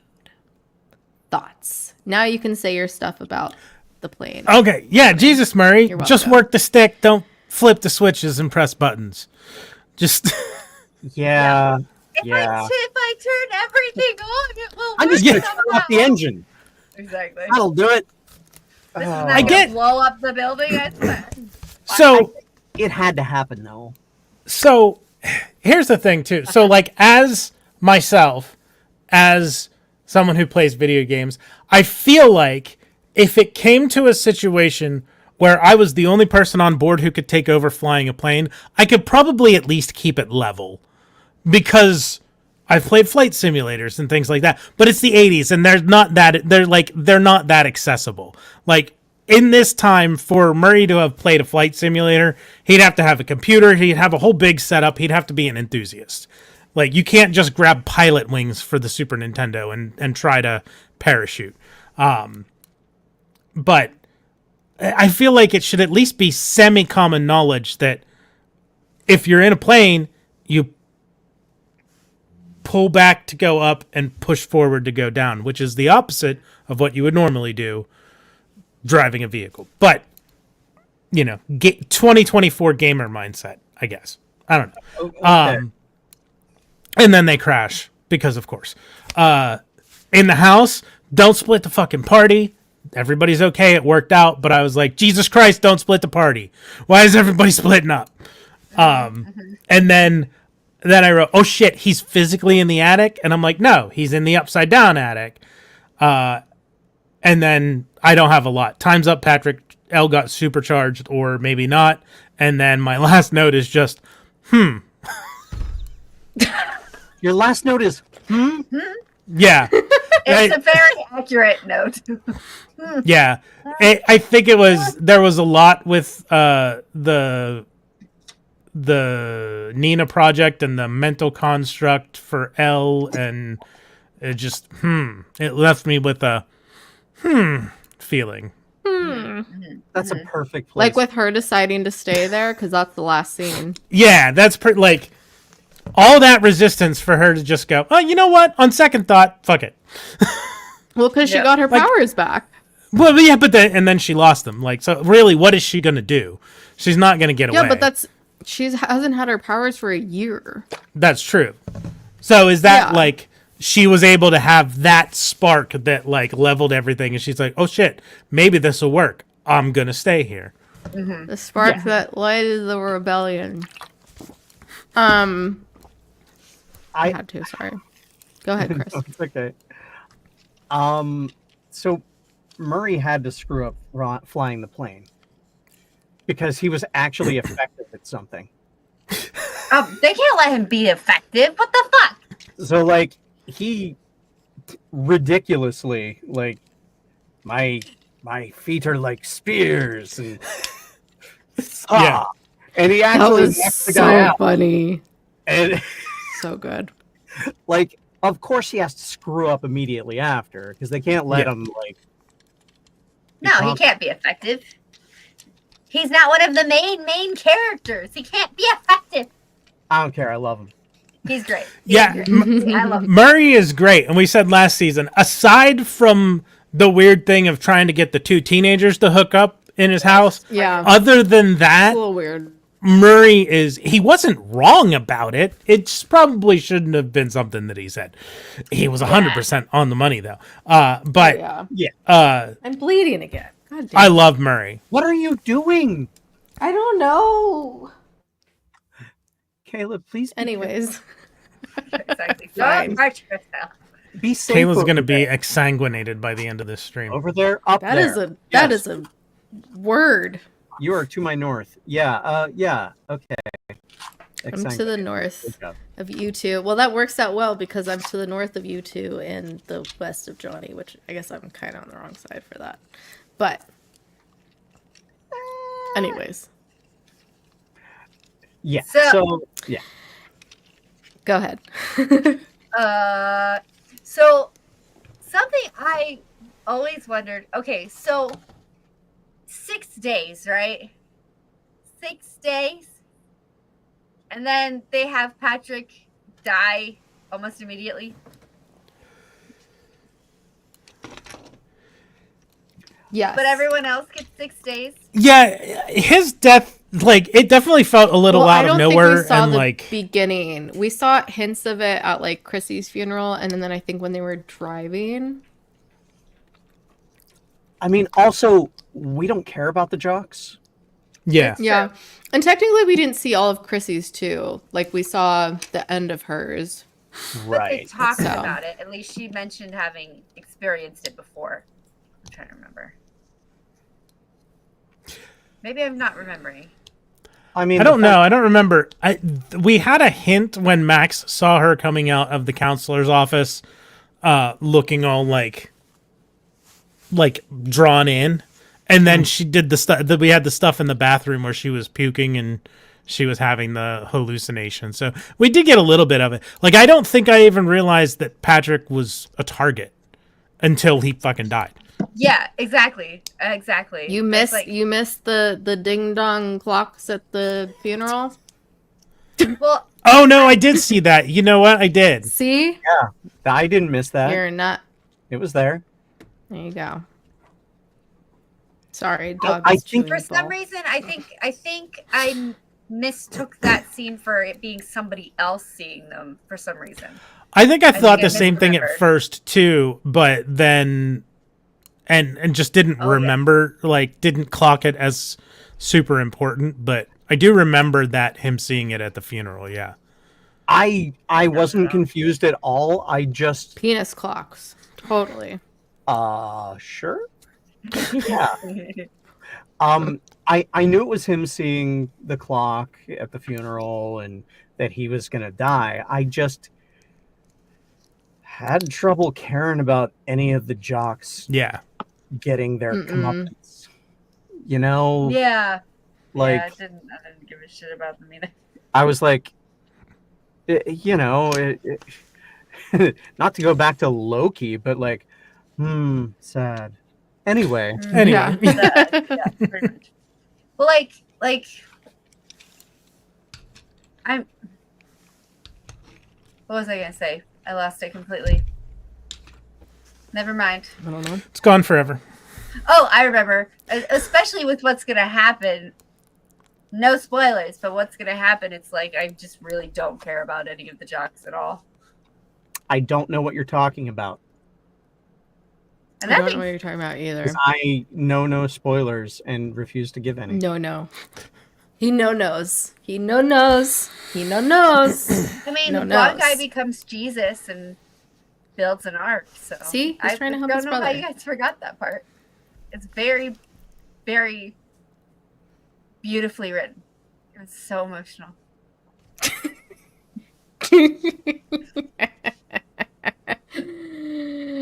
Anyways, I think that's it for episode 5. yeah, let's go into episode 6. We are an hour 43 minutes into this. Hey, we're having a blast though. It does not feel like it. No, it doesn't. Do you guys have any hard outs? I know. Hard timeout? Okay, perfect. Let's go then. All right, episode 6, The Dive. Cops show up to the lake and talk to Jason about what happened. And of course, he tries to blame Eddie, but they don't believe him.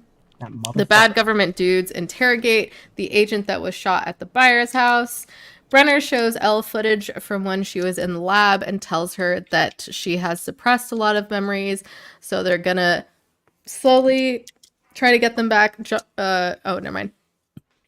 For her to fully regain her powers. The gang drives up to Rick's and see all of the police and press there and hear that they are looking for Eddie, and Eddie radios them saying he's at Skull Rock.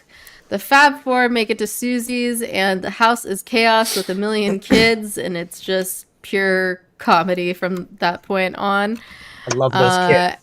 Yeah, and the kids Joyce are and great. Murray Yeah, Joyce and Murray try to get answers from Yuri, and he finally decides to help. And we'll stop there real quick. My notes were Argyle saying, "I can't feel my butt" when they get out of the car.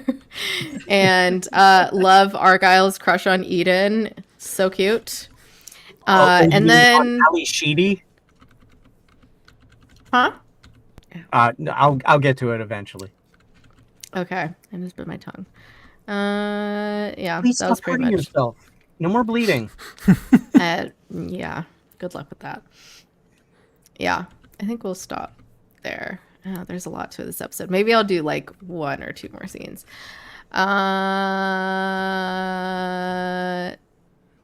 Yes.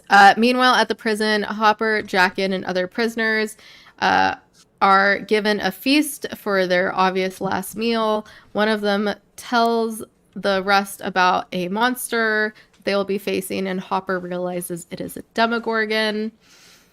And Elle has a memory of playing a Plinko game with Caius from Twilight, giving her advice and tells her not to trust Papa, that her mom is alive and actually came to visit her. And we'll stop there. My other note is Hopper says it has white skin, the Demogorgon, and I was like, not really. Like, light gray, maybe? But I feel like... light gray. Okay, well, that's... No. Is that a Hemogorgon? Sort Yes, of, yeah. It is a Hemogorgon. It looks like a He-Man character. It is. Isn't- It's is the it crossover that that I got There's a- you? that she gave me when I was out and Oh, Mhm. I visiting. don't It's think the. I saw it. I thought I showed you. Instead of giving him a STD, I gave him a Demogorgon. Because, He like, came with- Demogorgon sounds like a STD. Oh, Came with a Skeletor, pal. Gorgon.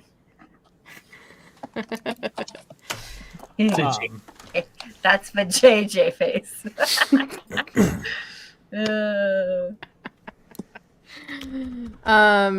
All right, any thoughts on those scenes? So up until they have their feast and Hopper's like, it's a fucking Demogorgon. Yeah, I have Hemogorgon. And there's a pussy on the screen. my first note is, well, his credibility is shot, and I can't remember who I was talking about. Was that when Stop. does it start with Oh my god. Jason walking into the meeting, or is that later? I think that's later. Okay. That's later. But when the cops are talking, they say, Jesus Christ. Gotta see a doctor. When he says about explanation 1 and explanation 2, which sounds more believable, I wrote, explanation 1, while less believable, is actually true. And then Eddie says he's pretty fucking far from okay. You and Marcellus Wallace, Eddie. You and Marcellus Wallace. Susie's parents have been busy. Oh yeah. Well, they're Mormons, so Yeah. I'm telling you right now, though, that is not an accurate representation of a Mormon family. No. Not even remotely. No, it's One, not. the girl swore. 2, they were allowing them to be creative. 3, no. They were Yeah. those kids ran that house. they're Mormon in the case that there's a lot of kids, but every other way, not so much. That's about it. Yeah. Yeah. Also, I hate Susie. She's so annoying. I'm sorry. Keep going, Chris. so Argyle having the crush, they made her up to look like Ali Sheedy from the Breakfast Club, Mm-hmm. and I get it. I mean, I can't blame him either. Like, I get it. Yeah. Mm-hmm. Also, a little bit of the woman from The Craft. A little bit. Yeah. Maybe a little. A little bit. Mostly Breakfast Club. Mostly Breakfast Club, yeah. But her face was a little bit like the crap. The hair, Breakfast Club all day, every day. Look at the gosh, he's getting in my face. Where's mine? And then Argyle is being smitten is cute. I don't blame him. And then I understand what you're saying, Shauna. I like Susie. She's awesome. I don't know how I feel about. She's gonna break Dusty's heart, I think, because there's no way that I think that's not gonna happen. I mean, she's manipulative. There's not long-term potential there. What's that? I said she's manipulative and controlling, but that's cute. Sure, that's cute. Sing for me. Exactly. Oh, True. It's the end of the world. Our friends are in danger. I don't care. Do the what thing I I want. want. Exactly. Or I'm gonna not help you at all in this thing that's very important. Nope. I didn't look at it that way. That's manipulation But you are and controlling. But I am now. Yes. Not a fan. My next note is beyond where we've stopped. So what do you guys have anything from the episode up to this point? I feel like that dinner that they go to in Russia where Hopper realizes what they're talking about. Mm-hmm. I feel like that is the catalyst for him regaining hope. Mm-hmm. Like the rest of them are like, oh, we're gonna die. Mm-hmm. But he's seen this shit before. And he's like, there's a way out. Mm-hmm. I can. Keep going. Sorry. Yeah. Oh no. It's just very. It's like a clash, where everybody else is like, suddenly like, oh yeah, we get this food, but, well, I guess that's it. And he's starting to like regain himself and see a way out and find himself again, which is nice for somebody who has been through so much shit.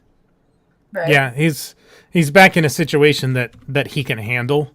Like, yeah, one that he's experienced before, and he knows that he can get through it. He has a level of control that he hasn't had the whole season. Yeah, exactly. And it makes my heart flutter a little. It's singing. aw, It's like, oh, there is hope in the world. deep warms exactly. warms you deep in the cockles of your heart. Maybe the subcockles. Maybe the subcockles. As long as it's not the gooch, we're good. No, just subcockles. No tacos? What? What did you say? What's happening? You don't be well enough to expect this. Come on. I'm just trying to kill time until Kayla comes back at this point to Oh my recap God. more of the episode. So I hate Susie. She's Yes. terrible. Expound a little bit more about Susie. She's a piece of shit. So okay. Shauna has feelings, and you're gonna know about them. I'm sorry. I'm like, okay. I love that they made her smart. That's great. That's cool. She's quirky or whatever. But Tell us how you really feel. they use that as a cop out with a lot of characters. But she's quirky, so it's okay that she's mean or a jerk or a dick or whatever. Yes, Susie is getting the smoke. But it's just okay. Okay. She's so, I don't know. It's just like, I don't like the way that they have her interact with Dustin or anyone else there, because she's just yeah, it flows through me freely. It feeds my soul. Okay, no, I'm just kidding. it's just I don't like I said before, she's manipulative and she's controlling. And it's very obvious that she doesn't really take him seriously. She doesn't really 100% at this point in time in the show believe that anything that he's doing or he says that he's doing is very important. Because there's no we need this information because it's extremely important. If we don't have it right now, something terrible is going to happen to people I care about that are important, or to this city, or to this whatever. I don't care. Take 3 minutes to sing a song for me, and I'm going to argue with you until you do it. I don't care that these people might die any second now. I don't care that there's a time clock going down here. I don't give no shit. None of it. To be fair, this might happen, and they just don't show us because it's not important. It's not important to the story. It's important to Seanna. No, I mean, I would like them to not have her be his girlfriend and just have her be somebody who he respects and he thinks is cool. And she just happens to be a very controlling person. I mean, they did have to lie to her and say, "Oh, it's to get the Ameritendo." Yeah, but that's also part of the problem. Is that I know. She's I'm his feeding you. girlfriend. Yeah, exactly. Feeding you She's more fuel. No. I'm not saying. I'm not arguing with you. I'm just Letting you cook. You. Thank you. Let her cook. Let the anger. Are we done cooking? Your pussy is looking at you like, what are you doing, Mom? Yeah, exactly. He's like roasting Susie. I mean, I'm sorry. I'm She's sure getting roasted. the only way I'm not upset. I'm just watching. It's entertaining. First of all, she's a child. I know, but they're all children here. As Johnny likes to say, fuck them kids. Fuck them kids. Fuck them kids. Well, I get it, but she is a child, but there's never once with any of them really that they do this. And they do this in a lot of shows where you have your main characters are kids. There's never any, or there's very rarely times where they say, hey, you're a kid and you're acting like this and it because you're a kid, but it's not good behavior. Like he just Like I never acted like that as a kid. Yeah, I didn't either. But it's like he actively him and his friend.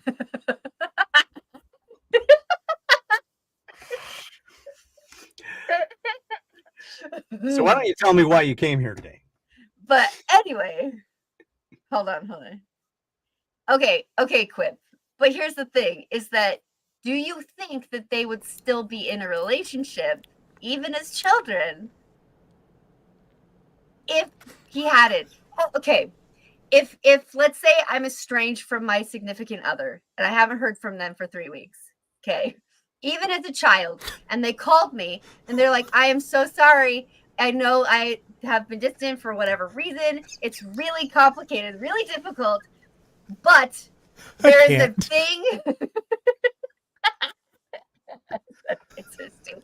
F them kids. F them kids. It's very important. It's life of people's lives on the line. It's something where people will die. Okay, yeah. You say, all right, I'll help you, but you better make up for the fact that you haven't been talking to me. You don't say, no, I'm not going to help you until you sing me a 3-minute song for no reason. No, you say, hey, you tell them. You owe me, you piece of shit. I'm upset with you. I'm going to help you because it sounds like it really is important and it could save people's lives. But tomorrow, you are groveling. Like, that's a shit I can't fucking stand. And unfortunately, there are some close relatives in my life that, don't understand urgency sometimes. Yeah. Oh. Yeah. And it is so frustrating. Yeah. Literally in the middle of emergency, and I'm like, get in the fucking car, and they're taking their goddamn fucking time to get in the car. It's like that. Yeah. And that has actually happened. Except for we need to get in the car because somebody is going to die if we don't get in the car. There was a bit like that with Max, where they find out about the music, and Dusty runs up and he's like, "Here, what's her favorite song? What? Why? Well, because so and so said. I don't have time to explain it. What's her favorite song? Like, thank you, Yes. thank you for doing that. Like, just fucking trust me. I'll tell you later the reasoning, but right now this is what we have to do." Exactly. Like, I loved that. Exactly. And I would have. I think the reason why it's the main reason I don't like Susie is that they try to make her quirky and an interesting new character. They try so hard to do that they degrade the very seriousness of a moment in the scene when you first meet her.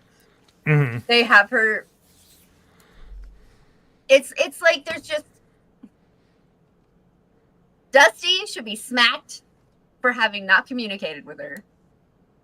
He did break her trust, but when somebody you trusted who hasn't contacted you for 3 weeks calls you, this is extremely important. This is life-threatening. People are going to die. Like, literally die. Are you going to go, no, I don't, no. Like, Let's remember that they're also, 14? 14, I think. Yeah. Yes, but they're 14, but they're not acting like 14-year-olds at this point in the show. Fair, like, they've all fair. dealt with so much shit that they're all acting like they're much older. Mm-hmm. All right, but John, you said you like Susie. I did. I'm questioning my Sorry. You can adoration of the character now. You do not. Hey, just because I'm opinionated doesn't mean you have to agree with my opinion. I just wanted to hear your side of the story. I know. I like okay, Susie. Okay, Quib. Sorry, 1 second. Sorry, quips. You can like Susie, and that's fine. It's not about her knowing all the information. Dusty tells her that it's extremely serious. He tells her. It's okay, Cliff. We don't have to agree. It's fine. I'm not projecting. Maybe I am. I don't know.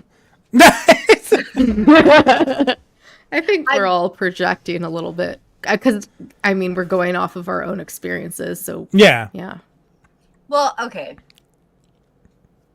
I guess you guys. I guess for Quip, if somebody that he was a little bit mad at called him and said, "Hey, this is life-threateningly dangerous. I need this information," that for him, it's not going to be an issue to make them grovel, right? Okay, now I'm just giving you shit, Quip. I'm sorry. I'll stop giving you shit now. We can move on, Susie. Yeah. Hey, All right. I'm not mad. I'm sorry if that seems like I was angry. Let's see. The gang makes their way to Skull Rock, and Lucas tells Max that it seems like everyone who's being targeted has some kind of trauma.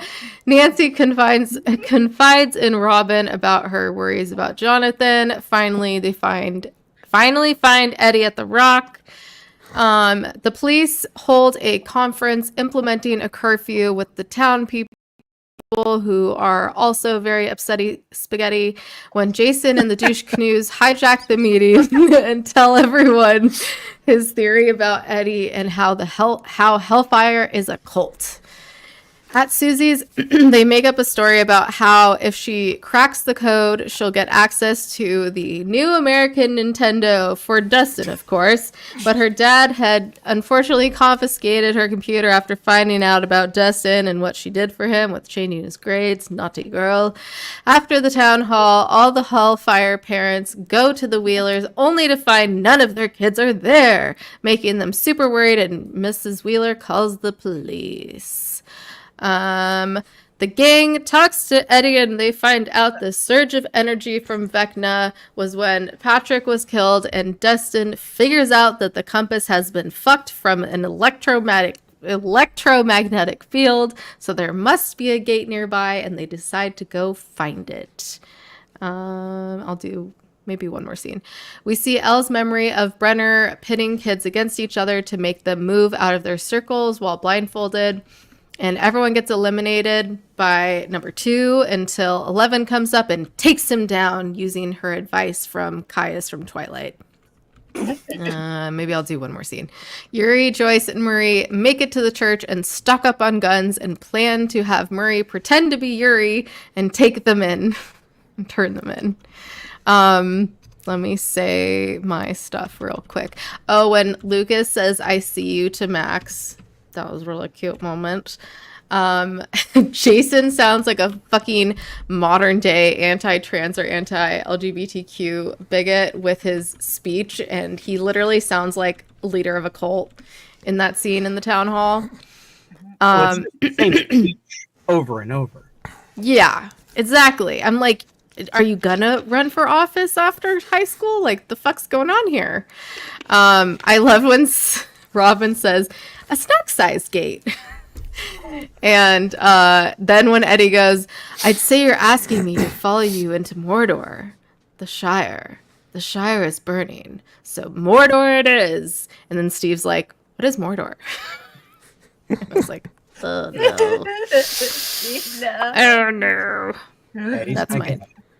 Yep. What are y'all's thoughts for these scenes? Okay. Here we go. Here we go. I will admit that at this point in time, despite my previous vehemence against him, Steve's all right. I like Steve now. However, Wait. We need to live in this moment for a second. We need to what's the word? soak it in. Let it Digest. Drink marinate. it in, man. Yes. Bask in the. Digest. Bask in the glory of this moment. Expound, Johnny. Take it in. Steve's all right. I like Steve. Now, I hated Steve. Yes. However, Oh, we know. yes, Robin, it would be a terrible idea. Do not encourage those two to start dating again. Fuck off. She's just trying to be No. Bad, Robin. Bad.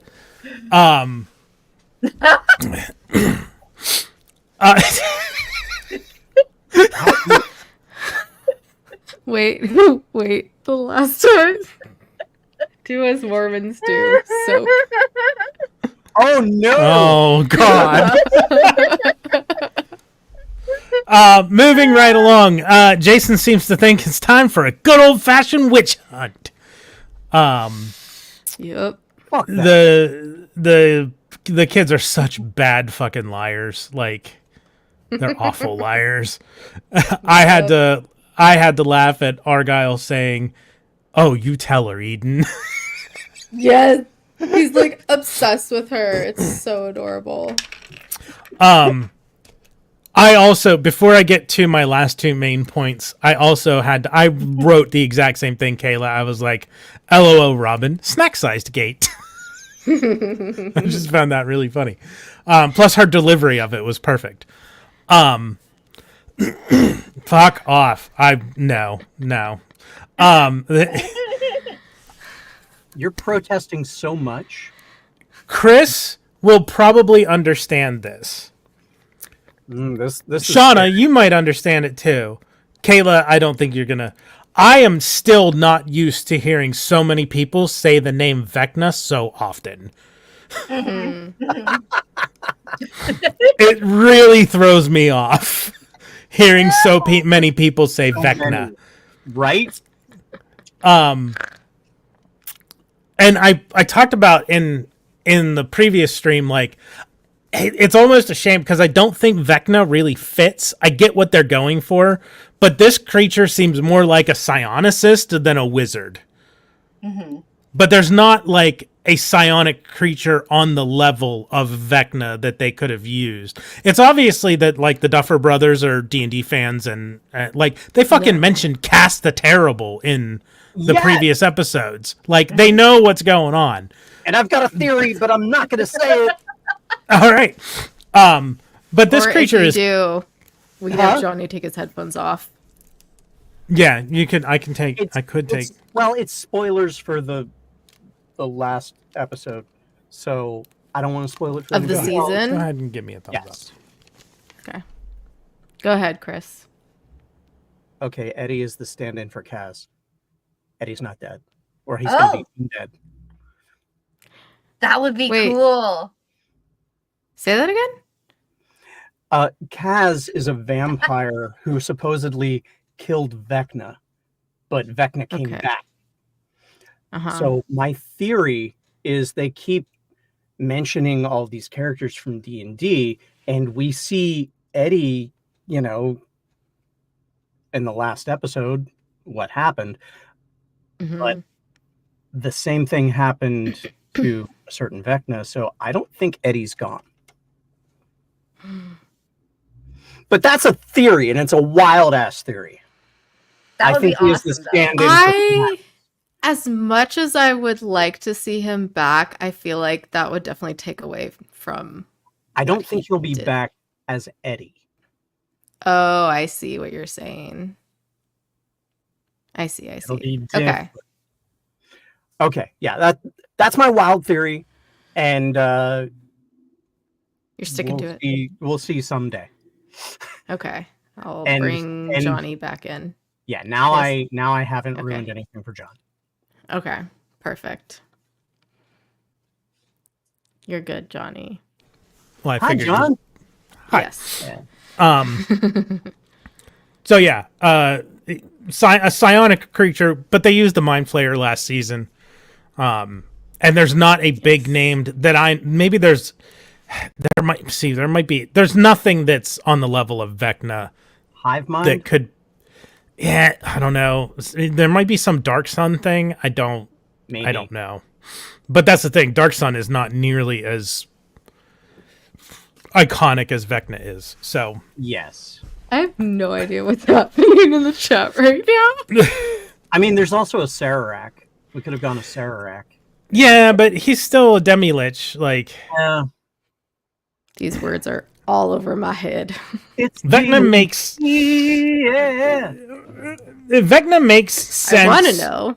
For establishing the level of the threat, but not for what the threat is. Right. No, I completely understand and I agree. We'll see what you think at the end of the season too. Yeah. So the other big point I have, and I think you got to this scene, you talked about 11 knocks number 2 out of the thing after taking the advice of, you call him someone from Twilight? Yeah, I don't Caius. get that from not a Twilight fan. Jamie so- Campbell Bower plays Caius from Twilight, and he's part of the Volturi. The what? Oh, with Have either of you seen Twilight, New Moon, No. any of them? All right, I've- then you're not going to know who I'm talking about. So But why does it he's- matter? But he's the guy with the hair that has been talking The to blonde Ellen. He's- hair, the Yeah. orderly, yes. He- yes. I refer to him as the helper. I wrote, like, why does he have such an interest in Elle? And after his advice, he talks to her about one, and they say that one is a myth, he doesn't exist, and he says, oh, he does, and he has this. Like, is this dude one? Like, I feel like he's number one. You'll just have to see. Like, knows? that's my theory at know. this point, because he has a lot of information about him and knows how he worked. Like, I feel like it's one of those things. They're going to be like, oh, he's actually one. I don't know. This is actually a great description. He's like a high cardinal in the Catholic religion, but a vampire. Yeah. Know your vamp shit. Come on, Johnny. Get your shit together. I mean, hey, go watch the Sundered Veil, where we talk about the Bishop of Washington, D.C. as a vampire. yeah. good yeah, shit. Monday night. He only does midnight mass. Any other thoughts on these scenes before we move on to the last part of the episode? No, that's my last note for this stuff. Did you guys All right. have anything? I'm just gonna say I told you that he turns into Jesus. Wow. Sorry, that's it. That's all I got. Jason does the actor playing Jason does such a great job because I want to punch him so much. Yeah. Like, just, oh God, I would Right in love the face. which, if it elicits that kind of response, wow, great job, man. Yeah. Yeah. Great job for the Yeah. actor. Yeah. He does a great job. Catholic vampire? Oh dear. I mean, Oh my. Oh my. All right, Oh, my. moving on. Let's see. Hopper and Jackins start a fight on the way back from dinner so that Hopper could grab one of the guards' lighters. Susie and her siblings devise a plan to distract her dad in order to use the computer and hack into the Nina project. Dustin and crew figure out that the upside down Splissy is in the Lover's Lake, and for some reason, they decide to row into it. Because why? Like, great, you figure it out in the lake. Why are you trying to go into the Badussi again? fun in there, okay? I'm gonna have nightmares. That's brilliant. Welcome to my Anyways. nightmare, Chris. In another of Elle's memories, we see Caius from Twilight being dragged out of a room by other orderlies when, with Papa following close behind. And when she gets back to the Rainbow Room, the other kids gang up on her for beating too, and they start throwing her around the room with their powers, which I was like, the trauma this girl has been through. My God. She comes out of the tank thinking she remembers now that she killed the other kids. Nancy, Steve, Eddie, and Robin make it to the spot where the compass is going crazy in the lake, and Steve jumps into the lake and finds the upside down Ussie and lets them know just when the cops show up to the shore, and Steve gets pulled back down by Vecna's Balrog-like tentacle whipvine thing into the upside down, so Nancy follows, then Robin, then Eddie. And I love Lucas's line of, when did Steve get so hairy? And Dustin's like, right? I keep telling him he needs to tame that jungle, but he claims the ladies dig it. And Nancy is totally checking out shirtless Steve before he jumps in. And love Dustin's Watergate joke. Just so Oh good. yeah, Watergate. Yeah. And everyone's like, no. And then Steve says, it's more of a snack size gate than a mama gate. Meanwhile, Dustin, Lucas, and Max get caught by the cops. In the upside down, Steve starts to get attacked by the demo bats. Cuts to black. Dun dun dun. And that's the end of the episode. Thoughts, questions, theories. Okay. I'm just going to go Yes. off of Quip's comment. Sometimes you have to hold your breath when entering the upside down face first. It's like that Key and Peele sketch. Jesus Stroke, Christ. stroke, breathe. Stroke, stroke, breathe. Please tell me you guys know this something. No, I don't know. No, that but that sounds great. It's amazing. It's amazing. Breathe through your nose. Practice on a Exactly. peach. Practice on a peach. Practice on a peach. Oh my God. Oh, God. I really did not expect to be thinking about that sketch right now. You remember? I'm not privy to this. I've seen it come up a couple of times. Is this a new meme? Is this what the kids are doing this day? Is the title of your porno? Is that what it's supposed to be? Is that the I think joke? that's just Mark. Oh. That's just Mark. Okay. Um, Title of your hentai. Oh. I mean, we were talking about tentacles. So Oh, And Steve. Steve loves the tentacle porn. so I'm sorry I missed some of what you were saying when you were recapping because I had a thought. Brooklyn Nine-Nine. I put some things. I'm Nine-Nine. curious. So I'll go through my stuff. All I wrote is, why are they torturing the helper? LOL at Robin smiling as Nancy oogles Steve. Steve is getting sucked down. LOL at everyone just diving in after him. He's And getting then he's Steve getting is getting sucked down. what? Sucked down. He went down into the. Badussi. Thank you. He sure Um, go down. Yep. and then out he's being eaten Just by not the on demo Nancy. bats. And then they cut, and I'm like, I'm surprised because this is what they didn't do with Max in episode 4 that surprised me that they didn't do it, but then they go and do it here. What the Come full fuck? circle. I would really like to see them kill more main characters off. They like to kill side characters off to show how serious things are, like with Sean Astin. But I would love. I mean, how we need to go Game of Thrones on this bitch. Yeah, kill Steve. Let those bats rip him apart. Come on. I've grown to. Like, Upside down, Benjamin Kegel, Steve got an escape. I'm dead. Bravo, Quip.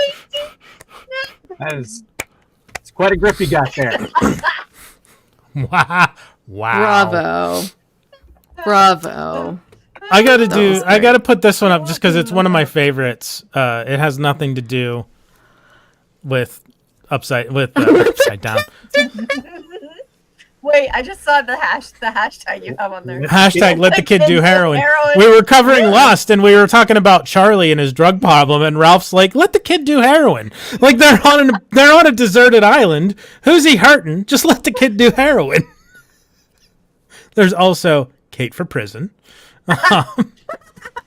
But we got to go through justice for Bob, justice for Muse, justice for Yertle, even though it turned out okay, and the OG justice for Barb. So I had a thought I talked about Vecna being a psionicist. It feels more like a psionicist than a wizard. Arguably, all these people in this program, including Eleven, are basically psionicists. And that's fair. Didn't Owens say something about like he knew what was going on, like with like when he first picked up Elle? Yeah, like he knew what was up. He's back, like talking about Vecna being back, like he knows he's familiar with Vecna. Is this like sure. Is it related to the program somehow? Because the power set does seem pretty similar. Now that I'm thinking about it, like talking about psionicists versus wizards, and Elle's basically a psionicist too. Your foot. I only got 3 more. I'm watching all these fucking things tomorrow. I don't know if I'll do it tonight. Because it's 12:30 a.m. here on the East Coast, but I might pull it. I gotta know. I gotta watch the next 3 episodes as soon soon. If not tonight, tomorrow. Yeah, you're not gonna be able to wait. So I'll call you in a couple days. Yeah. No, for sure. If you're not doing anything tomorrow, you should be able to finish them. Yeah, I'm not doing anything tomorrow. Yeah. It'll only take you 8 hours. And at that point, I can't spoil shit for you. No. Yeah. Because he's seen it all. Yeah. He'll be caught up. He'll be one of the regulars like us. And hopefully won't have to wait too long for season 5. And 5 is the last season, right? Yeah, this is the last season coming. Yep. It's funny because it was supposed to come out around now, which is why the makeup that I was showing off last week, like that came out, and there's been a lot of other like Stranger Things collabs recently. So everyone had planned that, and then they're like, writer's strike, SAG, all that. Just kidding. Gonna push all that back till 2025. Yeah, I was honestly surprised when I was able to find the ice cream in the store when like nothing has been going on for, it's been over a year, right? Since season 4. Over 2 years. Yeah. And the ice cream's just there at Walmart. Like it's just, you could just get it. It's still there. For the taken. Yeah. I would have to find a Walmart. Good luck with that. Yeah. Apparently, during the season that it actually aired, there was a promo with Baskin Robbins, but that was a limited time thing that isn't going on anymore. Yeah. This is, I don't know if they're still making it or if they just made a lot of that ice cream. It was pretty good. We talked about it. Go watch It's not the the green shit. Almost. Right? I mean, except for the green poop. They Yeah. filmed in 2015, but it came out in 2016. So yeah, pretty much 10 years. Fucking crazy. Which there is supposed to be a time jump. So Yes. Is that also why some of the actors look like they're my age when they're supposed to be teenagers? Yes, Yeah, I mean, they're adults. what are you gonna do? I mean, it's fine. I don't mind it. It just sometimes throws me off. The strikes sucked. The strikes suck. It's still on strike. Some of us. Oh yeah. Video game voice actors. Yay!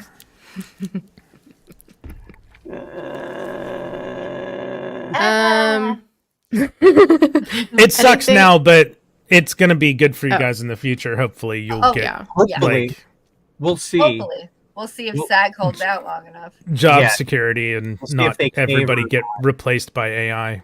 Oh, Yeah. Jesus. I'm really hoping they don't do what they did with live action. Sorry, this is but with the live action when they were doing the strike for that, they caved super easy on the AI stuff. Yeah. Like Yep. It's not good. no. Not a good And look. No, it's not. And then if they cave for the video game and voiceover stuff, I might as well find a new career. yeah, I was gonna say that would fuck all of them, all of the voiceover actors over. They'll never because- hire us ever again. Yeah. No. Be terrible. Anyway, That's sorry. Damn. It sucks enough already that a lot of voice actor roles are going to actors who are talented, like Chris Pratt and everybody else in all the animated movies lately, but they're not voice actors, and there is a difference between the type Yeah. of performance of. It's just like a stage actor versus a film actor. Like there's a difference. A theater actor versus, acting for your medium versus just doing it.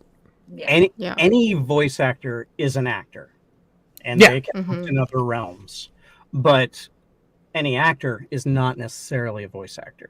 Mhm. It's a different skill set. Very much so. Yeah. Any other thoughts about the end of this episode? Die, Steve! Talk die. about. Hey, Shauna is Yeah. out for blood. Yeah, Johnny. Everybody's What dead. do you think Steve is going to die here?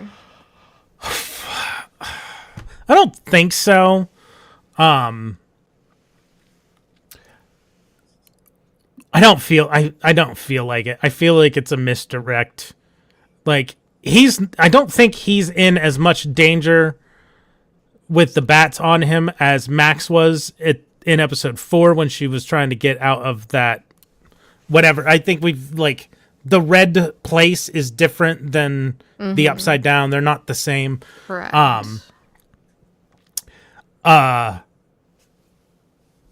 So I don't think he's in as much, and they were all coming in right after him, so they're gonna be there soon and can save him maybe. To that end, I think it's funny that Steve finally isn't babysitting anybody. That's true. I know. He's not. It's his first time not babysitting. But like you just said, Johnny, it looks like everybody else is about to babysit him. Yeah. Yep. Yeah. Oh, how the turns have tabled. The My- turntables have turned. You hurt me. I'm dyslexic. Correctly? My other predictions for the rest of this season, I think Max is going to live. I don't remember if she dies or not. I don't remember people talking about it, but I don't think she's going to die. Well, we're not going to tell you. Yeah. I know Eddie shreds, so I predict that Eddie is going to shred, and I think Eddie is probably going to die. I think 11 is going to get her powers back.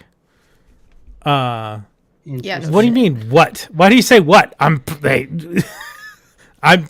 feel like Eddie's going to Eddie die. die? I don't want him to die either, but Okay. if anybody in the season is it's probably gonna be him. And considering the next episode is the massacre at Hawkins' lab, I'm guessing that this is mostly going to be a flashback with like showing everything about 11 and that whole thing that happened. Interesting. Maybe. I think everybody finally ends up back in Hawkins, except I don't know if Hopper, Joyce, and Murray get back to the United States by the end of this season. We'll see. Yeah, they're far away. Things are going to get fucking weird with Nancy, Jonathan, and Steve again. I don't want it to, but apparently that's the way we're going, because we got to redo all that, because the first time wasn't enough. And number 8 remains a mystery. Well, no, I guess we figured out she got out beforehand, but she's still a mystery. I still expect to see her come back and play a role, but I think I have to give up, and they're just never going to revisit 8 at this point. I mean, she's dead. Everybody's dead. The whole world is destroyed. That's the end of everything. That's true. That's probably the end of the series. The end of the end of the series is going to be the end of the We world. all gonna die today. Shall we do some That's What They Said? Yeah. Okay. Let's see. We'll have Shauna go first, then Chris, then Johnny, then me. Sound good? Wait, what are we? I'm sorry. What? That's what they said that I sent you. They're in the... I sent them to the Or production Johnny chat. sent them. Sundered Oh. Vale production chat. Well, I'm sorry, I did not see that. All good. It's okay. All good in the clitoral hood. All right. Chris's face. Shauna, do you have it? I have it up, yeah. Do you have it up, Yeah. Chris? Oh my god, I'm getting it up right now. Work with I me. set it up Where's- perfectly for Where's you. the fluffer?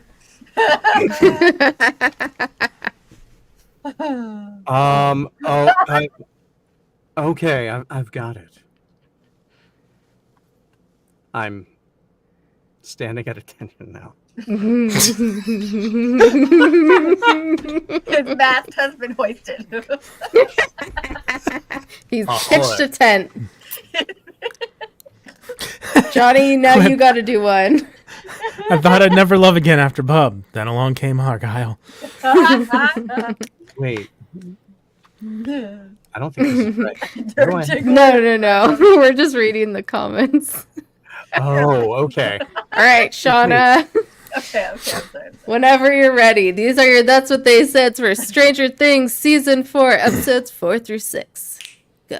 You're gonna have to tie me down. There you go. Okay. Hey! That was longer than 20 seconds. It's so big. If I told you, that'd ruin the surprise. Hold tight. God damn it.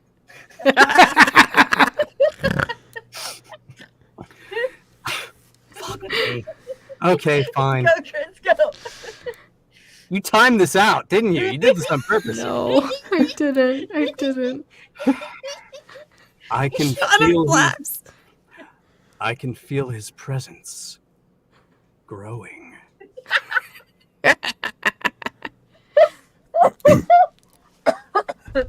Oh my god.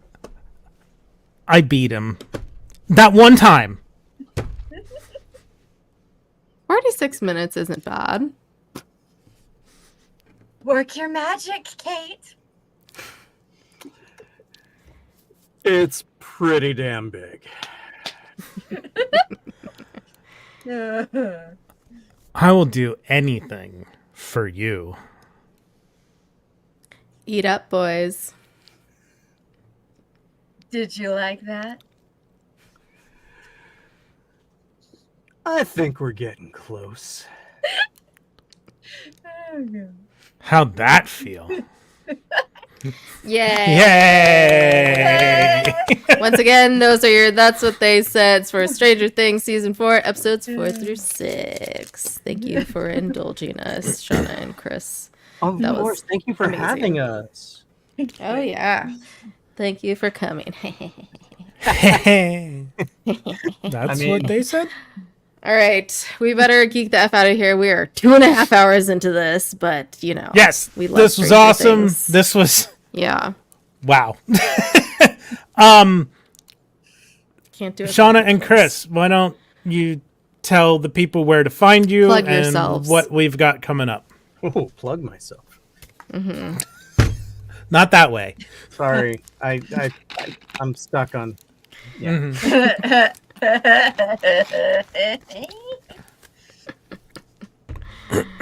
That was for you, Chris. What? Oh, You talk. okay. Well, on Mondays, we have the Sundered Veil on Diced Thespians. That's where John runs a game for Shauna, myself, and our friend Bennett in a modern fantasy / horror tale. Is that accurate to say? Yeah. It's really fun. So that's Mondays, 6 Pacific, 6 Pacific, and I guess that means 9 Eastern. Then Sean and I also have Dungeons Divided on Wednesdays and Fridays for YouTube. So Wednesdays for Twitch, and yeah, and that is a real play D&D group with a bunch of actors, and it's really fun. Tune in. Love. I'm forgetting stuff, I'm sure, but Shauna has to go yet. Oh shit. Okay, so you can find me on Instagram at Seanna SEANNA_lad. Yes, basically what Chris said. The Monday stream on Twitch at Diced Thespians, the Wednesday stream on Twitch at Dungeons Divided, and then the Dungeons Divided is on YouTube on Fridays. So if you take your pick, they're all really fun. Pick your dungeon. Pick your dungeon and pick your genre. Woo. Roll for initiative. Roll for motherfucking Oh yeah, Instagram. At yes. PBChris13 for if you're looking for me. I don't know why. But if you are, that's where you find me. Chris, you and Bennett are also in Attackers of Opportunity, which is Ending. wrapping up, finishing up the campaign. Technically, we ended. Well, I think we had a massive recording session where we did I think 3 or 4 episodes to finish out the entire campaign, and it was very emotional. If you're looking to get into some like high stakes, oh my god, this is what is happening, then check out Attackers of Opportunity on Wednesdays at 7. But it's also where you find any podcast, Attackers of Opportunity.